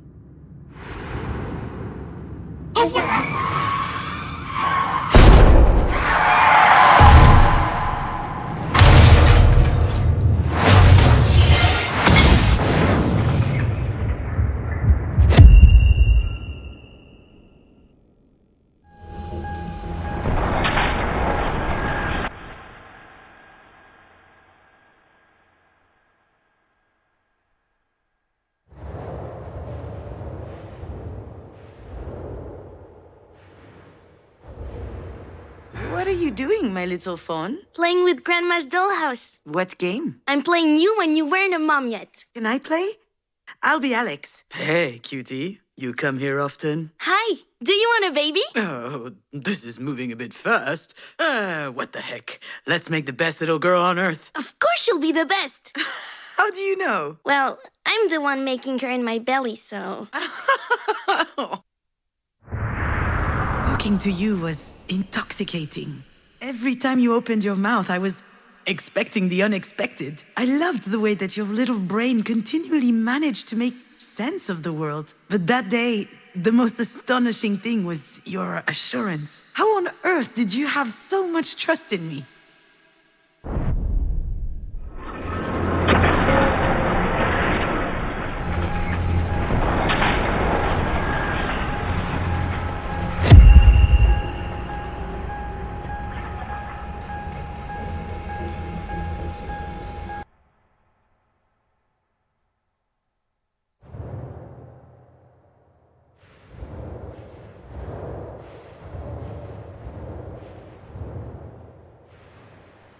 Damn, June, I can't believe it. I'm going to be a dad. We're going to be parents. When I got your picture, I yelled so loud, I think 3 guys here had a stroke. I'm just unable to focus on work. I'm so happy. It feels so... I feel like it's going to change my life. I mean... No, I mean, it's going to change me. Like, I'll never be the same again. I can't wait. And you, what do you think? I think you should take the afternoon off and come home. Oh, okay. But why? Is there an emergency? Do you need me? I don't need you. But I am wondering what it's like to have sex with a dad. Wow, what a weird thing to say. I'm on my way. He was right, you know. Your dad. When you arrived, he changed to his core. Before you were born, he was always a bit lost, a bit wandering through his own life. But from the day you showed up, it was as if everything had become clear for him, as if he finally understood what he was doing here.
Listen to me, Juno.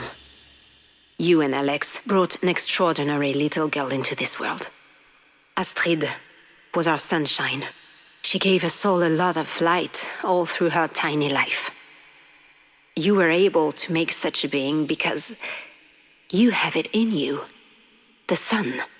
And the sun never goes out. It shines. So hang on. And shine bright. I know you can.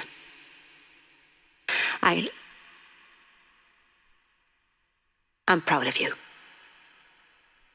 You and Marie have a connection that's peculiar. You used to spend hours in her shop watching her paint. She loved that you were so curious. She smiled at you, explained stuff to you. She asked for your opinion about her work. Can you imagine? When I was 4 years old, I wasn't even allowed in her damn workshop. But you had something inside of you that completely changed her. Actually, I think this is what saved me that day. The idea that even Marie could be touched by a ray of sunlight. There had to be one out there for me too.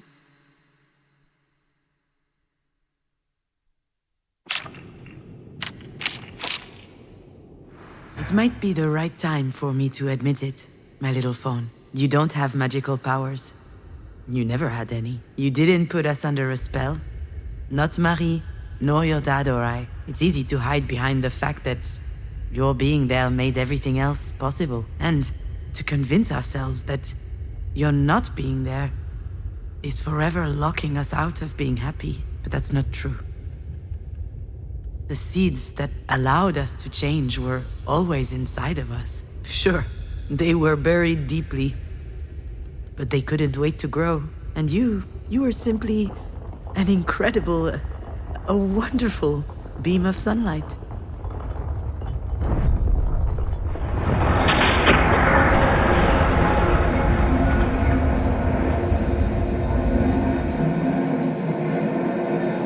You don't have to do this to me, Mom. You don't have to do this to yourself. How much longer do I have to make you miserable? My little fawn, I can't do this to you. I don't know if I'll ever be able to forgive myself for what happened, but you've brought too much light in my life for me to reduce you to that. What is that?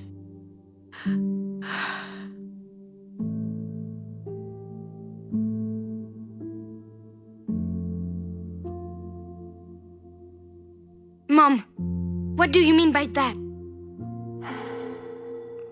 You know what I mean. I do, but I'm not sure you do. So I'm going to need you to say it. What is that?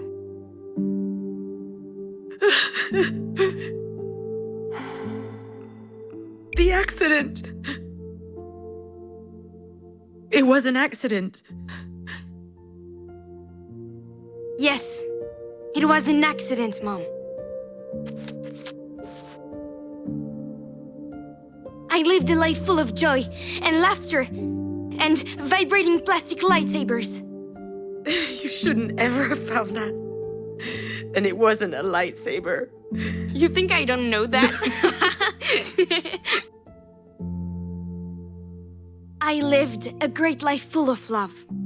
I will always love Dad, Marie, Diane, and you for everything you've given me. For the cozy spot that you made for me in your lives. And then one day, there was an accident. It was an accident. Say it again. It was an accident. An accident. A disaster. A calamity. There's nothing to forgive. It's not your fault. You know that, right? Deep down.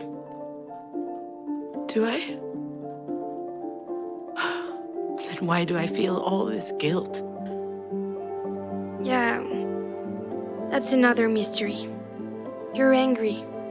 But are you sure that you're angry at yourself, Mom? I don't know. I believe in you. You'll figure it out. And when you do, you'll make the right decision. I think you're ready now. I'm ready. Thank you, little fawn. Thank you for your help. You can leave now. I've got this. I know.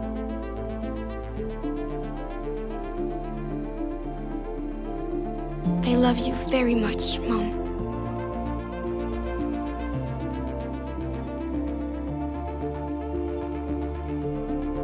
Me too, Astrid. I love you very, very much.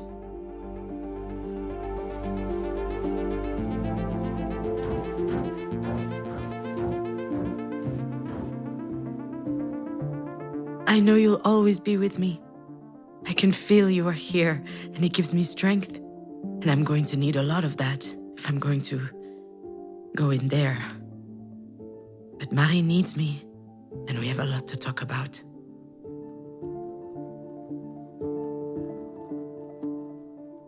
I guess I should have asked the doctor to give me a little something before I went into this room. You don't get free samples of benzos every day. All right, Juno. Cut the bullshit. Hi, Marie. Sorry I made you wait. I had to sort out a few things. A lot of things. But anyway, you knew I was coming eventually, didn't you? You've always had this weird gift of knowing what we're about to do before we even think about doing it. Once again, you were right. I'm here. But I almost didn't come in. I was close earlier, but I just stood outside the door. I was angry at you. I don't even know why.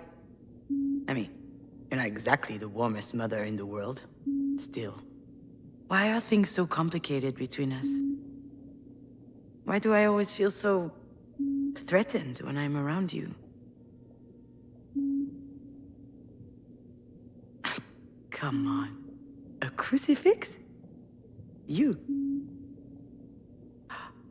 Wait, is it... I remember now. I've seen this before. Was that last night? Oh, shit, now it's all hazy.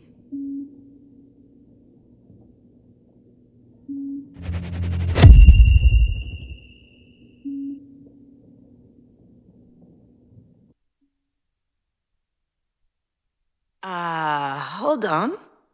What's that around your neck? Is that a cross? This? It's a childhood keepsake. I found it in my stuff a while back. What? Were you a choir girl or something? It's a bit more complicated than that. I'm listening. Please, you never told me anything about your youth. Ugh. What the heck?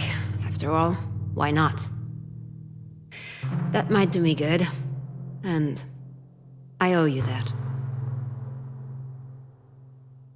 What's that supposed to mean?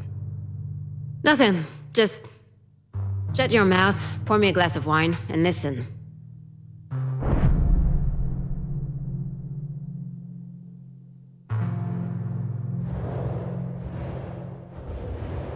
We used to live in a small village in the east. Grey, boring, and hideous. People were dumb and mean, always keeping tabs on others to tear them down. And of course, these fakers were in church all the time.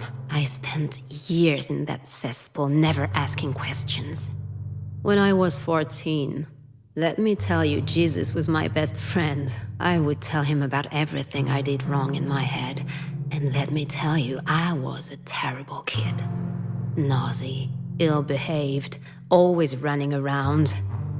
A tiny devil. And also, I had this desire and fire in my chest. Nasty thoughts. But I really thought that he loved me as I was.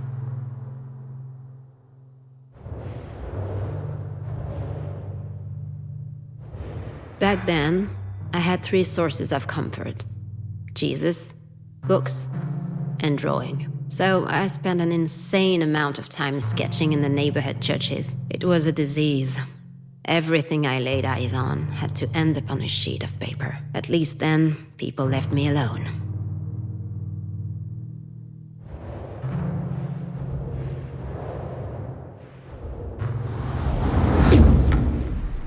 Otherwise, let me tell you that I never got a minute of peace. Family with 4 kids living in a 2-room apartment. So, I looked after them.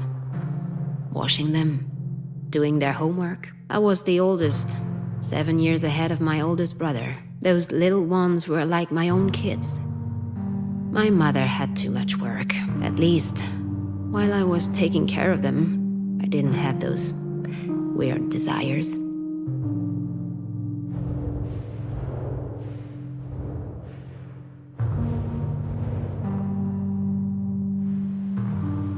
My dad always had a steak on his plate when he got home.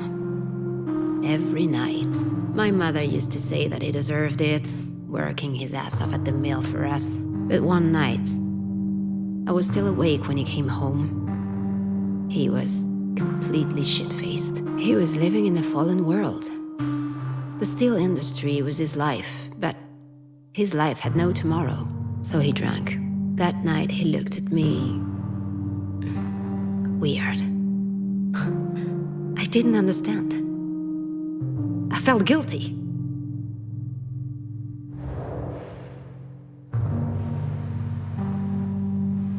We were 2 peas in a pod, my aunt and I. She was the whore in the family. She didn't want to settle, she didn't want kids. She had escaped to live the crazy life in Paris. Freedom. The exact opposite of my mother. One time, she told me something about my mom and dad. Something that blew everything else up. There was an evening dance. He was 19, and she was 15. According to my aunt, he was a bit tipsy. He brought her into a small clearing, and there, he forced her. They had to get married in a hurry after that, when they learned that my mother was pregnant. Pregnant with me.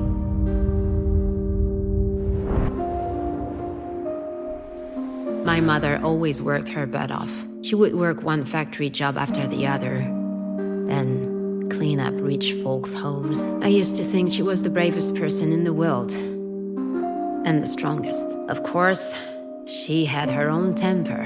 She would get into these screaming matches sometimes. And she would drink too. But I was convinced that I could trust her. One night, I went out with some girlfriends and boyfriends. We only went to the movies, but she lectured me. You're bringing shame on this family, she said. People at church are talking. Something bad's gonna happen to you if you keep tempting men. I answered that if it ever happened to me, I, for one, wouldn't marry my abuser. She hit me. For the first time. She hit me again later. I was getting slapped around because she hated her life. I was blaming her for not fighting back. I wasn't going to let her treat me like this.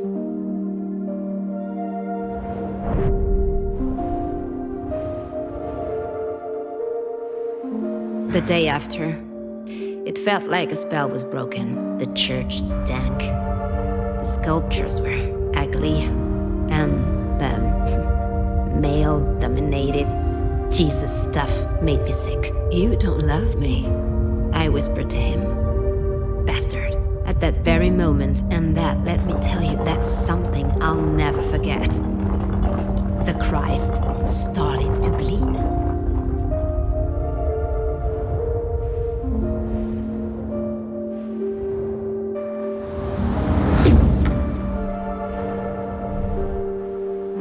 I had my first period right after my tantrum at the church. I was already 14 years old.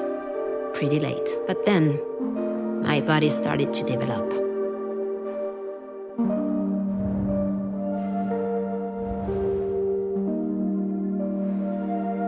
The more my body changed, the more my father scared me. Hell, he terrified me. Not just because he was domineering and brutal. It was uncomfortable even being in the same room as him. He was always watching me, commenting on my clothes. I felt like a piece of meat.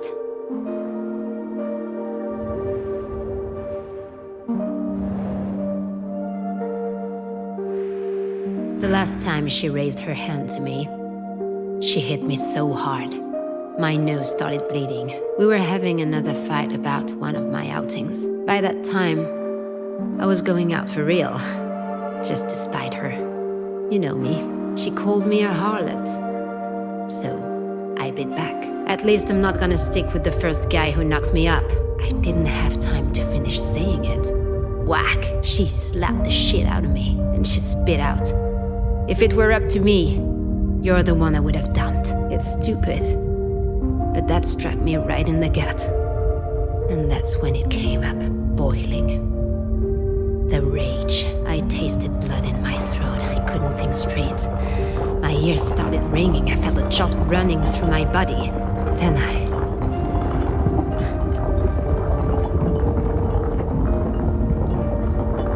it was over. I couldn't walk it back.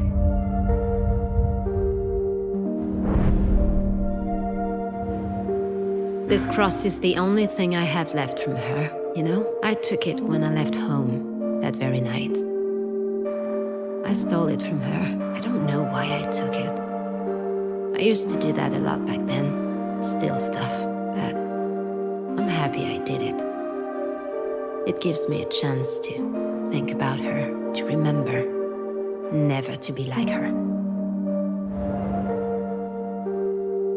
You see, I'm always telling you to face things head on. But that day, I left. I met with my aunt in Paris, with just a few cents in my pocket. I never saw them again. Not her, not him, not the kids. And I never turned back.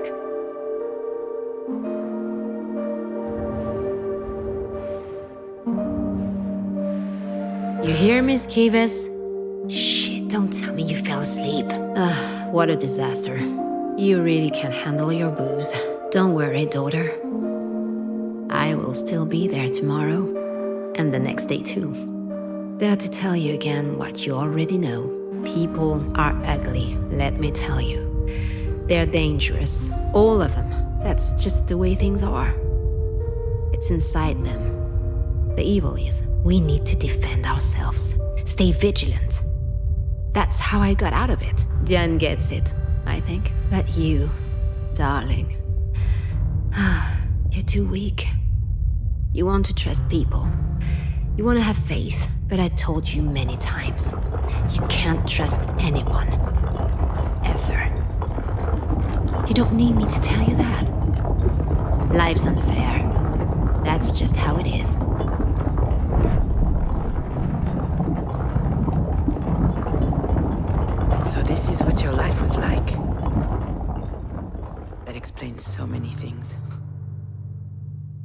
understand why you can't trust anyone.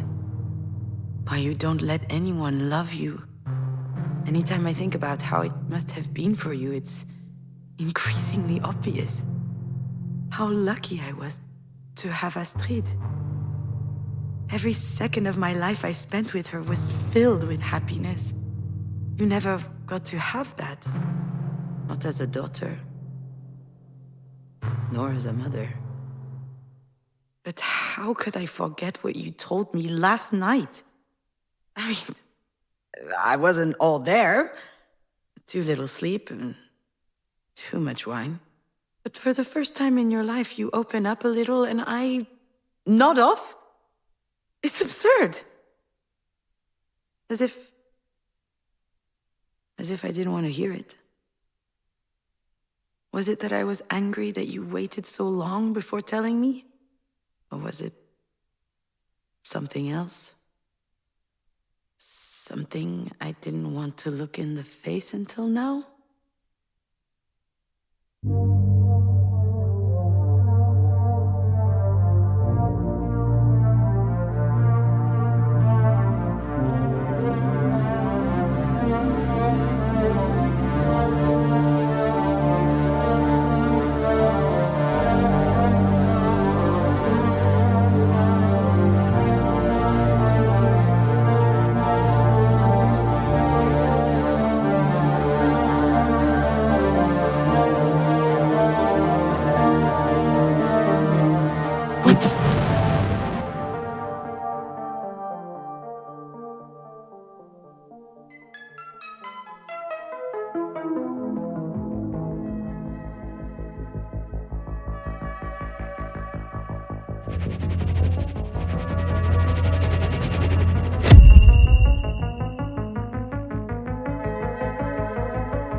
Where did the bird go? Oh, it's gone. It is? Yes.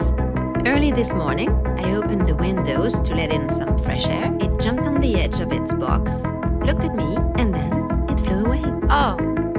Did it look happy? It did, my dearest daughter. It looked so happy. That was a lie, of course. I know that now. But I believed that beautiful story at the time, without reservation. That's another thing which doesn't work in my relationship with Marie. The fact that she would lie to me because she doesn't believe I'd be able to face the truth. The fact that she doesn't trust me to deal with it.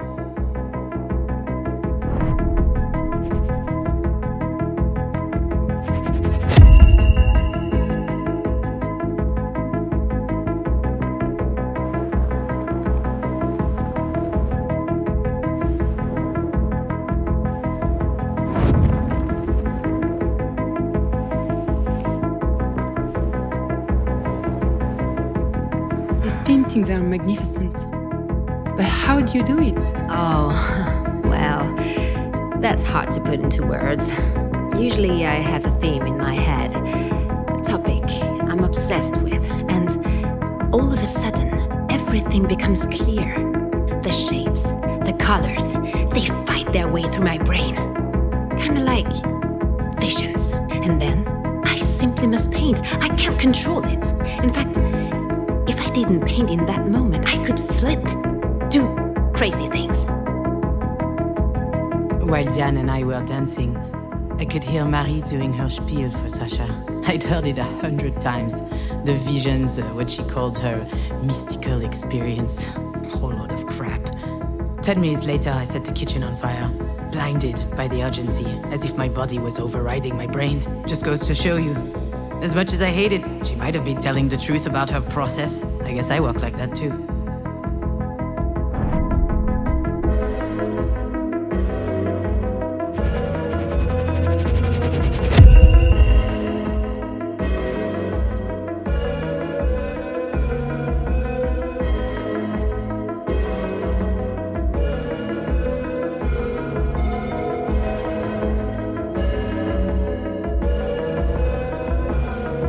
What about those over there, in the tank? Are they still alive? Of course. The true connoisseur prefer to cook their lobsters at the last minute. And I'll take them. Absolutely, miss. Do you want one or two? I want them all. I mean, there's about 2,000 in there. Did you win the lottery or something? I'll need one of your coolers too for the road. I drove to the ocean, opened the box, and threw them back in the sea. Freeing them was pointless, laughable even. But it felt amazing. I was able to change things. I could reject the fact that it is what it is. Just say no. What's the point in being alive if everything's already been decided for us?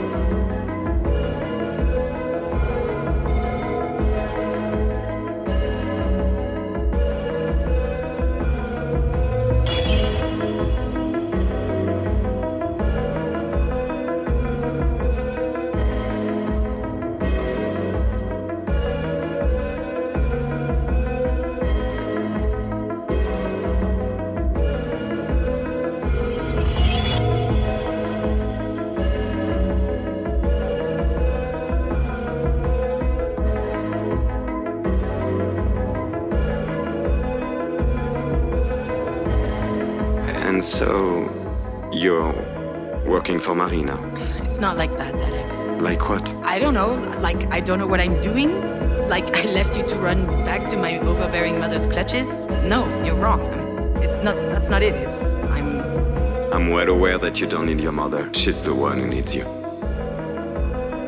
For a moment there, I thought Alex was out of his mind. Marie needing me?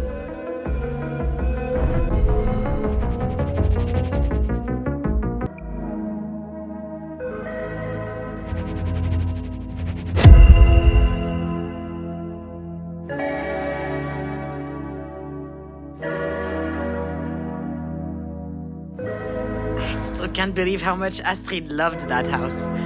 Why are you surprised? It's awesome. Really? Well, yeah. Have you looked at it up close?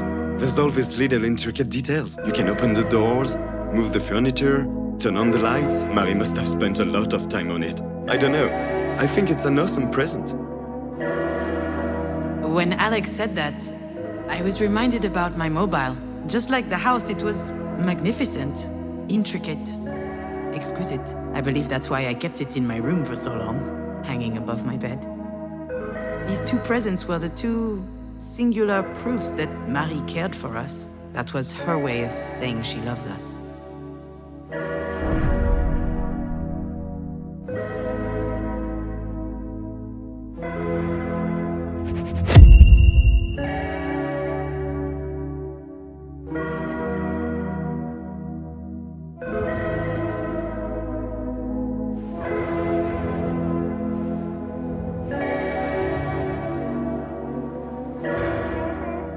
Thank you for the mobile. I can't believe you managed to find it. Oh, it's nothing. Do you want to stay for a bit? Coffee, maybe? No, thank you. I gotta go. I have, a meeting. A meeting? Yeah, a thing. Don't worry about it. Say hi to Alex for me. Oh, I'll call him. He's just in the next room. Oh, hi, Alex. Bye, Alex. Done. Gotta go. Bye. I rarely saw Marie being ill at ease, but the few times it did happen was when she came to the house to visit when Astrid was born. It was as if she felt like she was intruding on our family. Maybe because she didn't know what it was like having one.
What for? You know what for. For what you just told me. For not giving up on me. For your help. Listen to me, dear. One thing is for sure on this wretched earth. A single thing. It's that you don't need to thank me for anything. I'll see you Monday at the studio.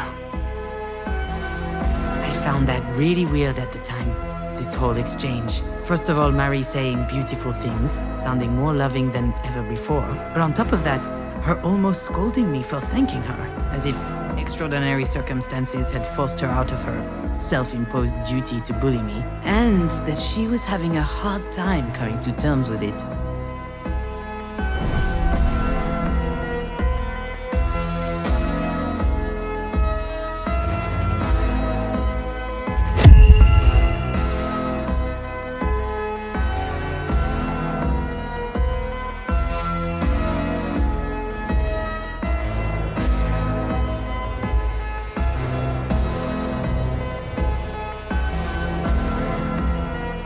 Mademoiselle, could I have another glass of champagne? Oh, I don't work here.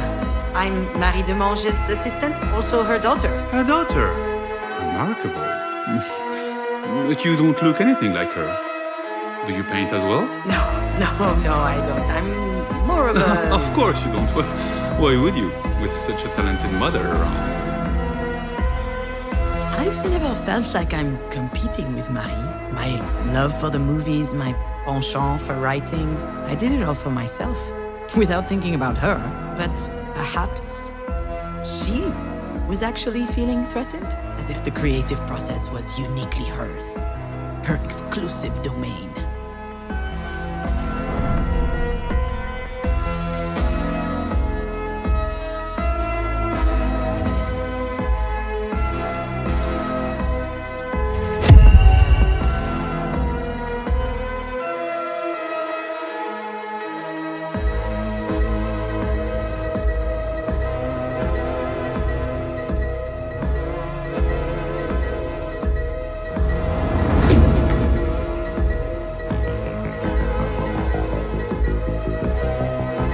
This isn't news to you. It's unfair, but that's how it is. You didn't choose to be my daughter. I didn't choose to be my mother's daughter. I could blame it on God, but that would be giving him too much credit. I don't know who's to blame, really. I do know that it's unavoidable, though. And Astrid, she didn't choose us either. She wasn't supposed to be part of this family. At first, I thought that she could be the one to break the cycle, but in the end, the curse got her too. And it hit again. Harder. My shitty curse.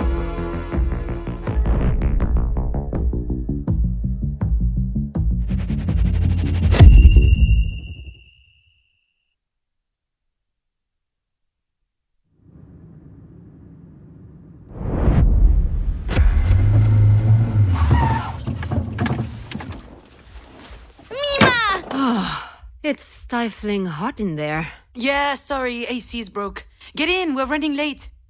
Don't sit on my script. You could at least crack a window. All that rain brought a cool front. Mima! Oh, sweetheart. How are you doing? You look great today. I'm a princess, the computer princess. That is so special. Can we get going? All right. We have time. I don't. I need to drop off Astrid at Mina's and then I have a meeting at the production office to show my... Just start the car. That will teach me to ask you for a special favor. Yeah, this is the third special favor this week, Marie. Just go. In great.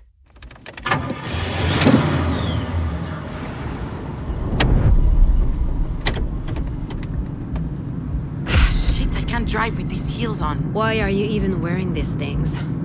Silly me, just dressing up for a business meeting. Sweetie, what present did you bring for me now? A clay dough pizza factory. I love pizza. You look really flushed, dear. Are you too hot? Let me take your coat off. Marie, what on earth are you doing? Just for 1 second. Forget it. Sit down. We're almost there. Just watch the road. You sit down right now. Stop that. You are worse than a traffic cop.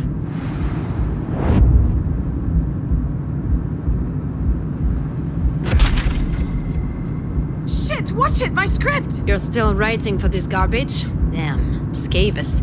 You might have the lowest self-esteem I've ever seen, but I must admire your perseverance. No one asked for your opinion. I didn't sleep all night. I can't focus. Also, I'm too old for this. Okay, I'm taking off my coat now. Anyway, sounds like you're not yet too old to be a mediocre writer.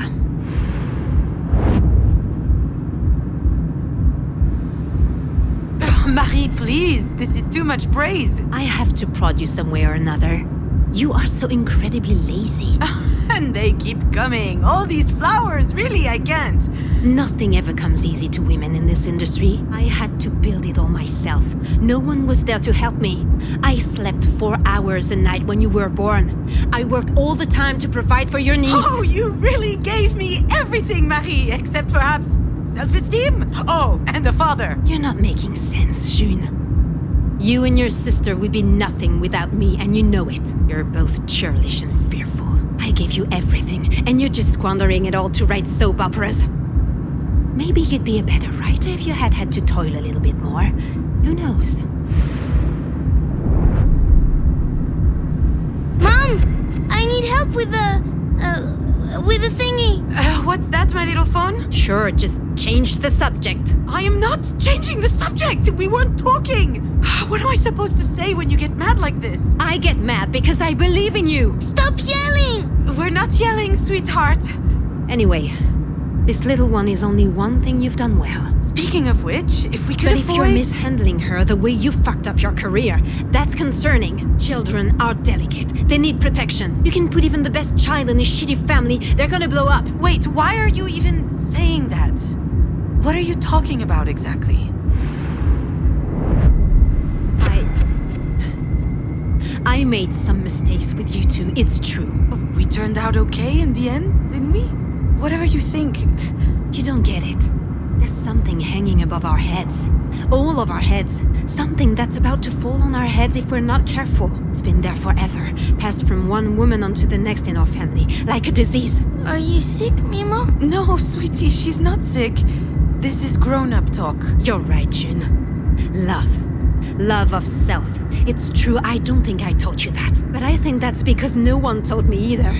Or my mother. Oh, okay, and so you're... scared for Astrid.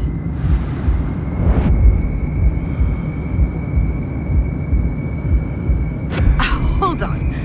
You, Marie, the great Marie de Mange, you believe in that nonsense? There's no curse on our heads. Next time I'll keep my mouth shut. Unless you keep it open, actually. I know hardly anything about your life. Not a thing. But I do realize that you had a hard time. And that you're scared. I'm not scared. I think you are. You're scared we'll turn out like you. But we can change. Everyone can change. My dear daughter, I'm not sure about that. Do you think so? I know so.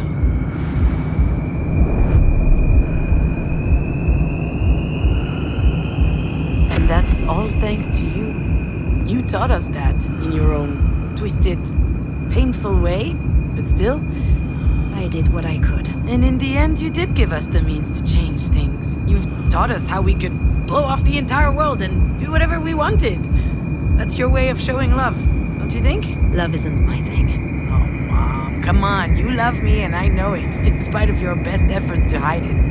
I can feel it, and I love you. And I love you too, Mimo. Oh, thank you, dearest. Makes me so happy to hear you say that. I like it better when you're nice. Why are you not in your seat?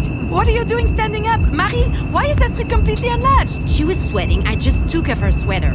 No big Shit, deal. I told you to keep her safety belt on. Are you kidding me? You know, you're so uptight sometimes. Unbelievable. I am not uptight. I would just like Mom, you to... watch for the deer!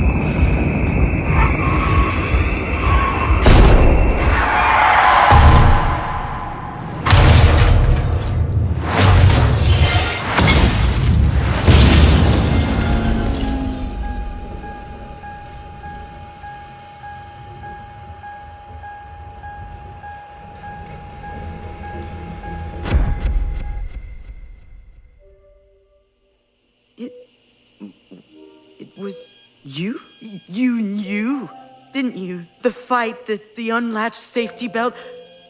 I'm sure you remembered, and you didn't say anything. You just hung me out to dry with my feelings of guilt. That's it. That's the real reason. That's why I was so mad at you. I'm sure that's also why you filled in this stupid paper with my name on it. You probably thought that if anything happened to you, it would be some kind of divine justice. I would have a choice of what to do with you. And now I have to make the decision. So what am I supposed to do, Marie?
So what am I supposed to do, Marie?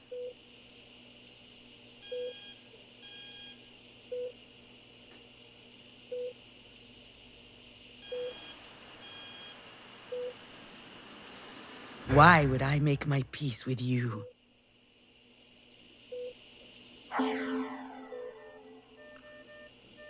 I can't give you what you want. Not this time. I refuse to take on this responsibility. If Diane feels like taking care of it, good for her. I'm tired of your crooked schemes, your poison chalices. I don't want anything to do with you anymore. But don't go imagining things either. I don't want you to die. In fact, I was hoping you would live through this. That you would come back cognizant enough to think about what you've done. And that it would make you suffer. For a long time. You'll never see me again. I'm sorry I can't look you in the eyes to tell you this. And yet, that's exactly how things have always been between us. Adieu, Marie.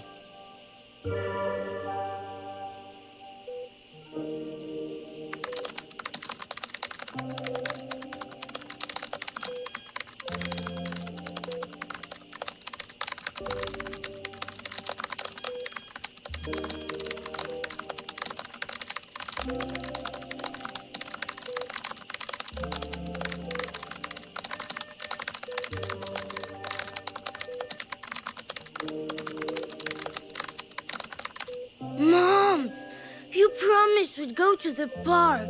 And we will. Just give me 5 more minutes, will you?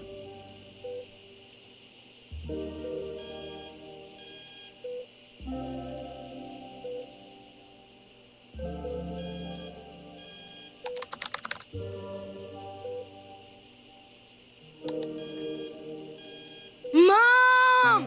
All right, Achille. Here we go. At last! Are you happy with your story? I think so. Fine. You'll read it to me later? I'm not sure. It's not really a story for kids. And... I want to try the red Stegosaurus today. Did you know his tail is actually a slide? Really? Can I try it too? Only if we buy ice cream on our way back. Seems like a fair deal to me.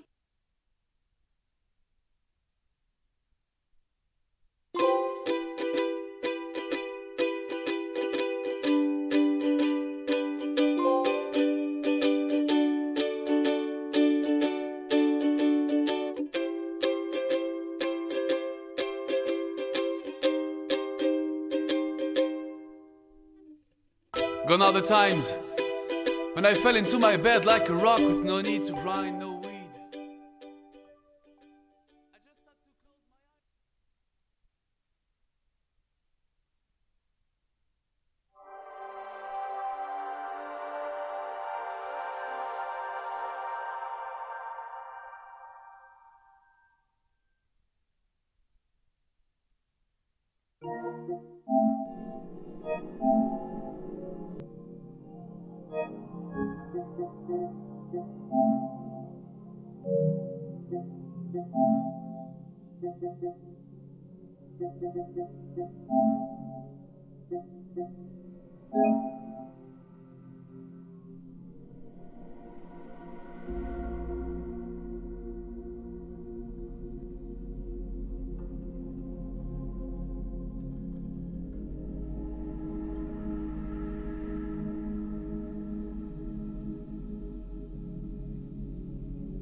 So what am I supposed to do, Marie?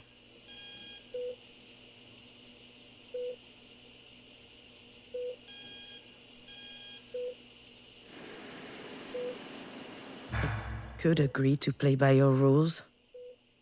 One last time.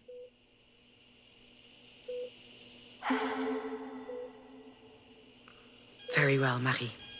we agree. I'm going to tell the doctor not to take life-prolonging measures. That's what you would have wanted.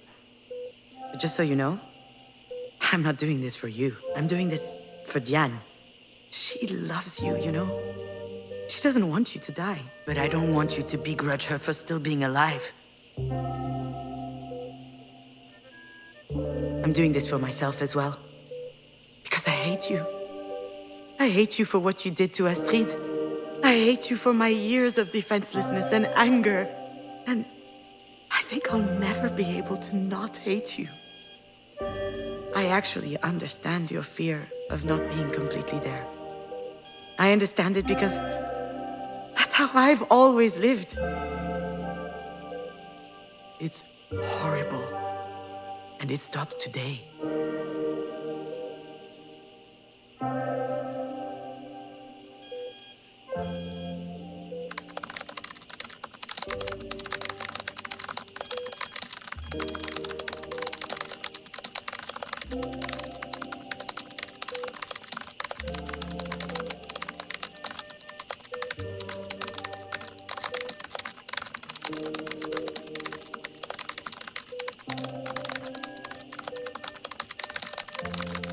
Mom, you promised we'd go to the park. And we will. Just give me 5 more minutes, will you?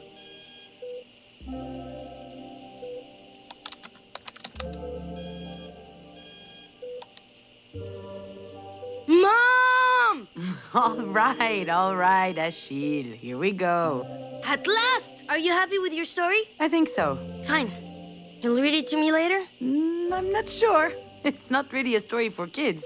And I want to try the red Stegosaurus today. Did you know his tail is actually a slide? really? Can I try it too? Only if we buy ice cream on our way back. Seems like a fair deal to me.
So what am I supposed to do, Marie?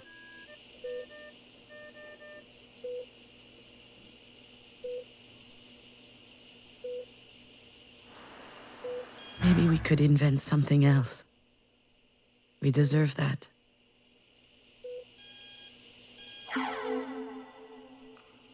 You know, Marie, I figured out what you're missing. You've been fuming inside for years because you have no hope. But no one can live like this. Not really. I need hope. That you'll be okay. That you will heal. That life will go on. And maybe even one day, you and I can talk. Really talk. About everything. And if, unfortunately, things don't turn out that way, if you were to die, at least we'll have had this. Hope that things change. Hope to change. I'm not forgiving you, Marie. As Astrid would say, there's nothing to forgive in an accident.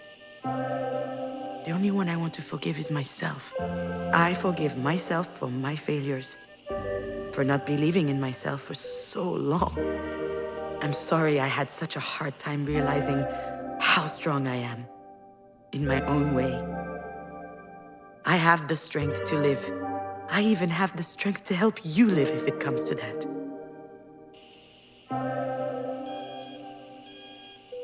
And with some help from the people who love us, you and I can heal.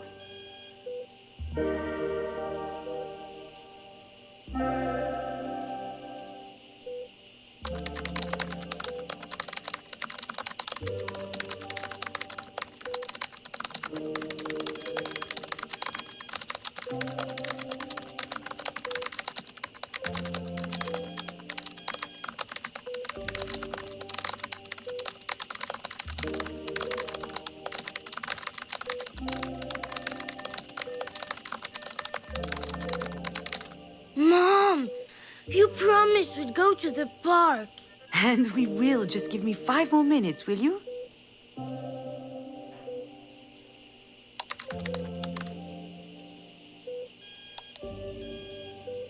Mom! All right, Achille. Here we go. At last! Are you happy with your story? I think so. Fine. You'll read it to me later? I'm not sure. It's not really a story for kids. And... I want to try the red Stegosaurus today. Did you know his tail is actually a slide? Really? Can I try it too? Only if we buy ice cream on our way back. Seems like a fair deal to me.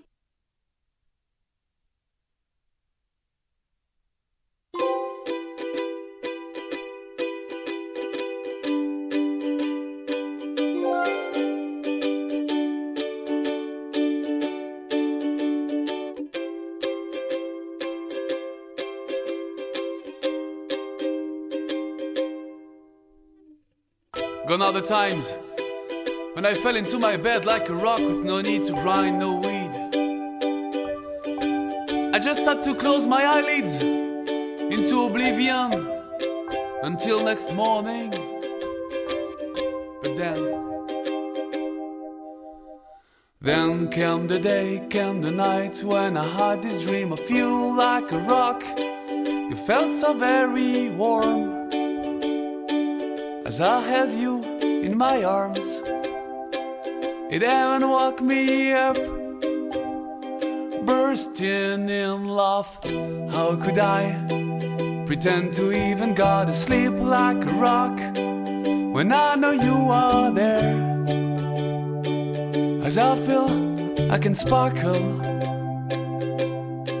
your resurrection till next morning.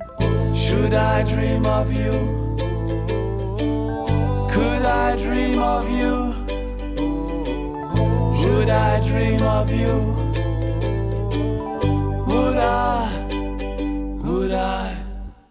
Should I dream of you? Should I? Could I dream of you? Could I? Would I dream of you? Think I'd like to if you allow me to, but You stole my night, my freedom to surrender like a rock.